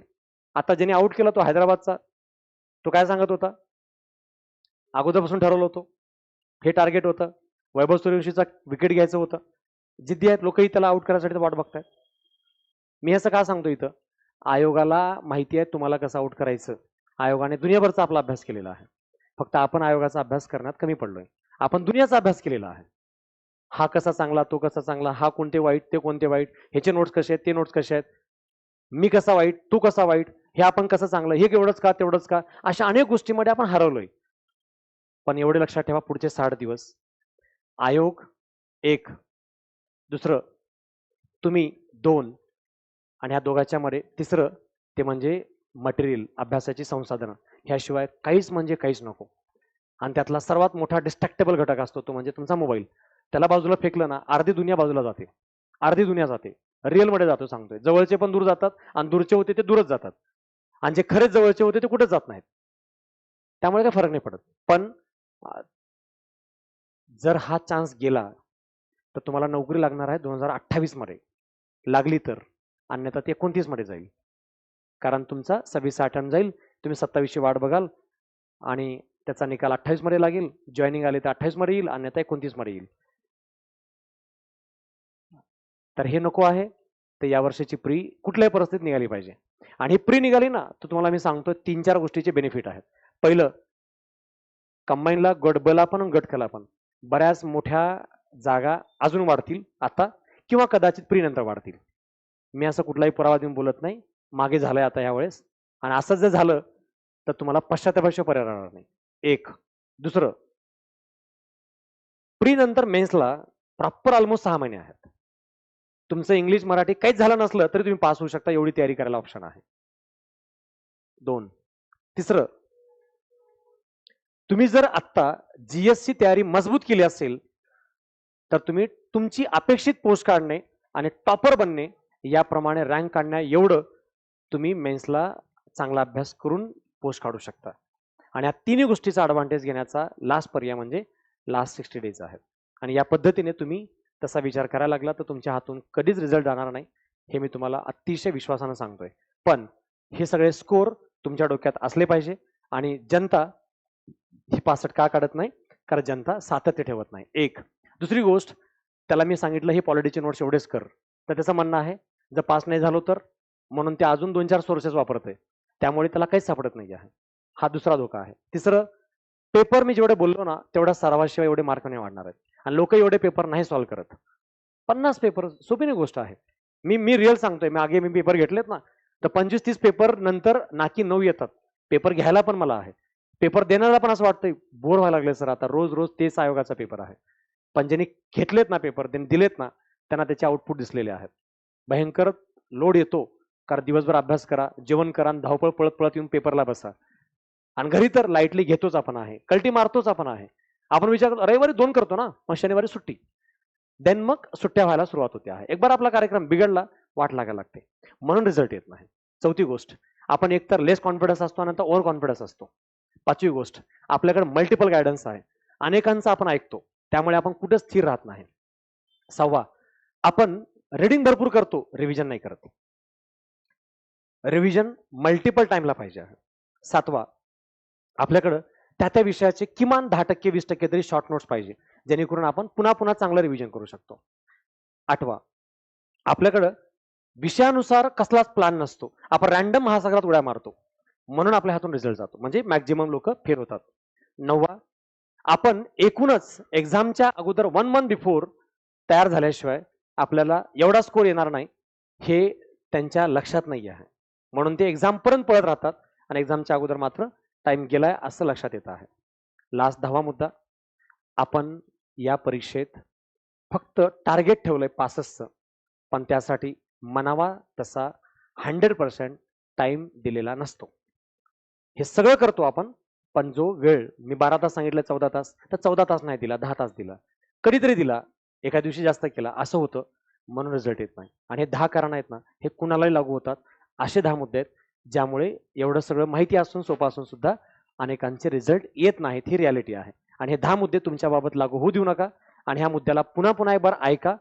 जेव्हा तुम्हाला आता हे आज गोष्टी सांगितलेल्या काही लक्षात राहिल्या असतील नसतील तर याला पुन्हा एक बार रिकॉल करा. आज जे मी सांगितलंय त्याला तुमच्या पद्धतीने संध्याकाळी एक बार 10 मिनिटं द्या आणि काय जमतंय काय जमत नाही यातलं विचार करा, तुमचा स्वतःचा प्लॅन बनवा आणि याला एक्झिक्यूट करण्यासाठी उद्याच्या ऐवजी परवापासून काहीतरी करतो असं करू नका. उद्या 50% होईल, 70% होईल, पण स्टार्ट करा. कुठलं एक्सक्यूज देऊ नका, कुठलं रिझन ठेवू नका. रिझल्ट हवा आहे तर आपल्याला रिझन न देता अभ्यास करायला पाहिजे आणि त्याप्रमाणे इथून पुढची 100% आपली तयारी आपल्याला आउटपुट निघेल याप्रमाणे व्हावी आणि या दिशेत जे आवश्यक आहे, जे परीक्षेसाठी पुरेसं आहे, अशा मोजक्या पद्धतीने आणि डेडिकेटेड फोकस पद्धतीने या परीक्षेचा सगळा प्लॅन, सगळी स्ट्रॅटेजी या लेक्चरमध्ये दिलेली आहे. इथून पुढे उद्यापासून दररोज युट्यूबला मी काही लेक्चर लाईव्ह घेऊन येतोय, ते जरूर ऐका रिव्हिजनच्या पॉईंट ऑफ व्ह्यूनं. तिसरी गोष्ट, 20 तारखेपासून आपण टेस्ट पेपर दररोज घेऊन येतोय. पॉलिट इकॉनॉमिक्सचं टाइम टेबल उद्याला ग्रुपमध्ये मिळेल. चौथी गोष्ट, जे मी टाइम टेबल सांगितलं आज सगळं, त्याला तुमच्या पद्धतीने फॉलो करायला, इम्प्लिमेंट करायला सुरुवात करा. वेळ जाऊ देऊ नका. मी माझा प्रयत्न केलाय आजच्या 1.5 तासाच्या लेक्चरमध्ये की 10 मिनिटं कुठे टाइमपास न होऊ देता परीक्षा उपयोगी आवश्यक त्या गोष्टी, जे रिझल्ट देऊ शकतात, ज्याची आवश्यकता आहे, जे जनता रिझल्ट जाते, ज्यांचं डिस्ट्रॅक्शन सुरू होतंय, जे लोकांच्या हातून चान्स गेलेत, ते काच गेलेत, त्याच्यासहित तुम्ही ते करू नये या सगळ्या गोष्टी इथे इलॉबरेट केलेत, ज्यामुळे तुमच्यापैकी कोणीही या दिशेत तयारी केली तर रिझल्ट नक्की काढू शकतो. आणि इथून पुढे आठवड्याला एक लेक्चर असंच आपण घेणार आहोत पुन्हा पुन्हा, जेणेकरून रिव्हिजन या माध्यमातून काम करता येईल. आणि अजून एक लेक्चर कोर्स मी सुरू करण्याचं विचार करतोय, ते उद्यापर्यंत कदाचित त्याबद्दलचा प्लॅन सांगतोय. जसं मी आज सांगतोय तसं डेली तुमच्याशी एक 10-15 मिनिटं लेक्चर जर झालं लाईव्ह, तुम्ही घरीच आहात तर संध्याकाळी तुम्ही एक 10 मिनिटं लाईव्ह ॲपमध्ये हे लेक्चर ऐकू शकता आणि तुमचे दररोजचे डाऊट असतील, दररोजचं काही टार्गेट आहे, मी आज एवढं सांगितलंय, आता हे 2 दिवस करतील, तिसऱ्या दिवसांचा कार्यक्रम बिघडतो, तर मग तसं बिघडलं तर काय करावं, यासाठी जर माझं 10 मिनिटाचं कम्युनिकेशन झालं तर मग या माध्यमातून परीक्षेपर्यंत 60 दिवस मी डेली तुमच्या टचमध्ये राहील. यासाठी जसं मागे मी मेंटरशिपचे लेक्चर घेतले होते, तसं एक मेंटरशिपचा कोर्स आपल्या सगळ्यांसाठी सुरू करण्याचा विचार आहे. त्याची कुठलीही फीस नाही, ते फ्रीमध्ये असणार आहे. तर ते उद्या कदाचित मी ते लेक्चर लॉन्च करतोय. आपल्या पेरेंट्सशूटच्या ॲपमध्ये ते जाऊन लेक्चर बघा आणि उद्यापासून त्या लेक्चरला पण ऐकायला सुरुवात करा. जे मी आज सांगितलंय त्याच्या एक्झिक्युशनमध्ये दररोज एक 10 मिनिटाचं लेक्चर असेल, ते कदाचित लाईव्ह असेल, कदाचित रेकॉर्डेड असेल, पण ते 60 दिवस मी डेली कंटिन्यू करतोय. कंबाईन प्रीचं टार्गेट पूर्ण करण्याच्या दिशेत आहे. ठीक आहे, आपण थांबू. बराच वेळ लेक्चर झालेलं आहे. तुमच्या शंका ऑलमोस्ट दूर केल्या असतील असं मला वाटतंय.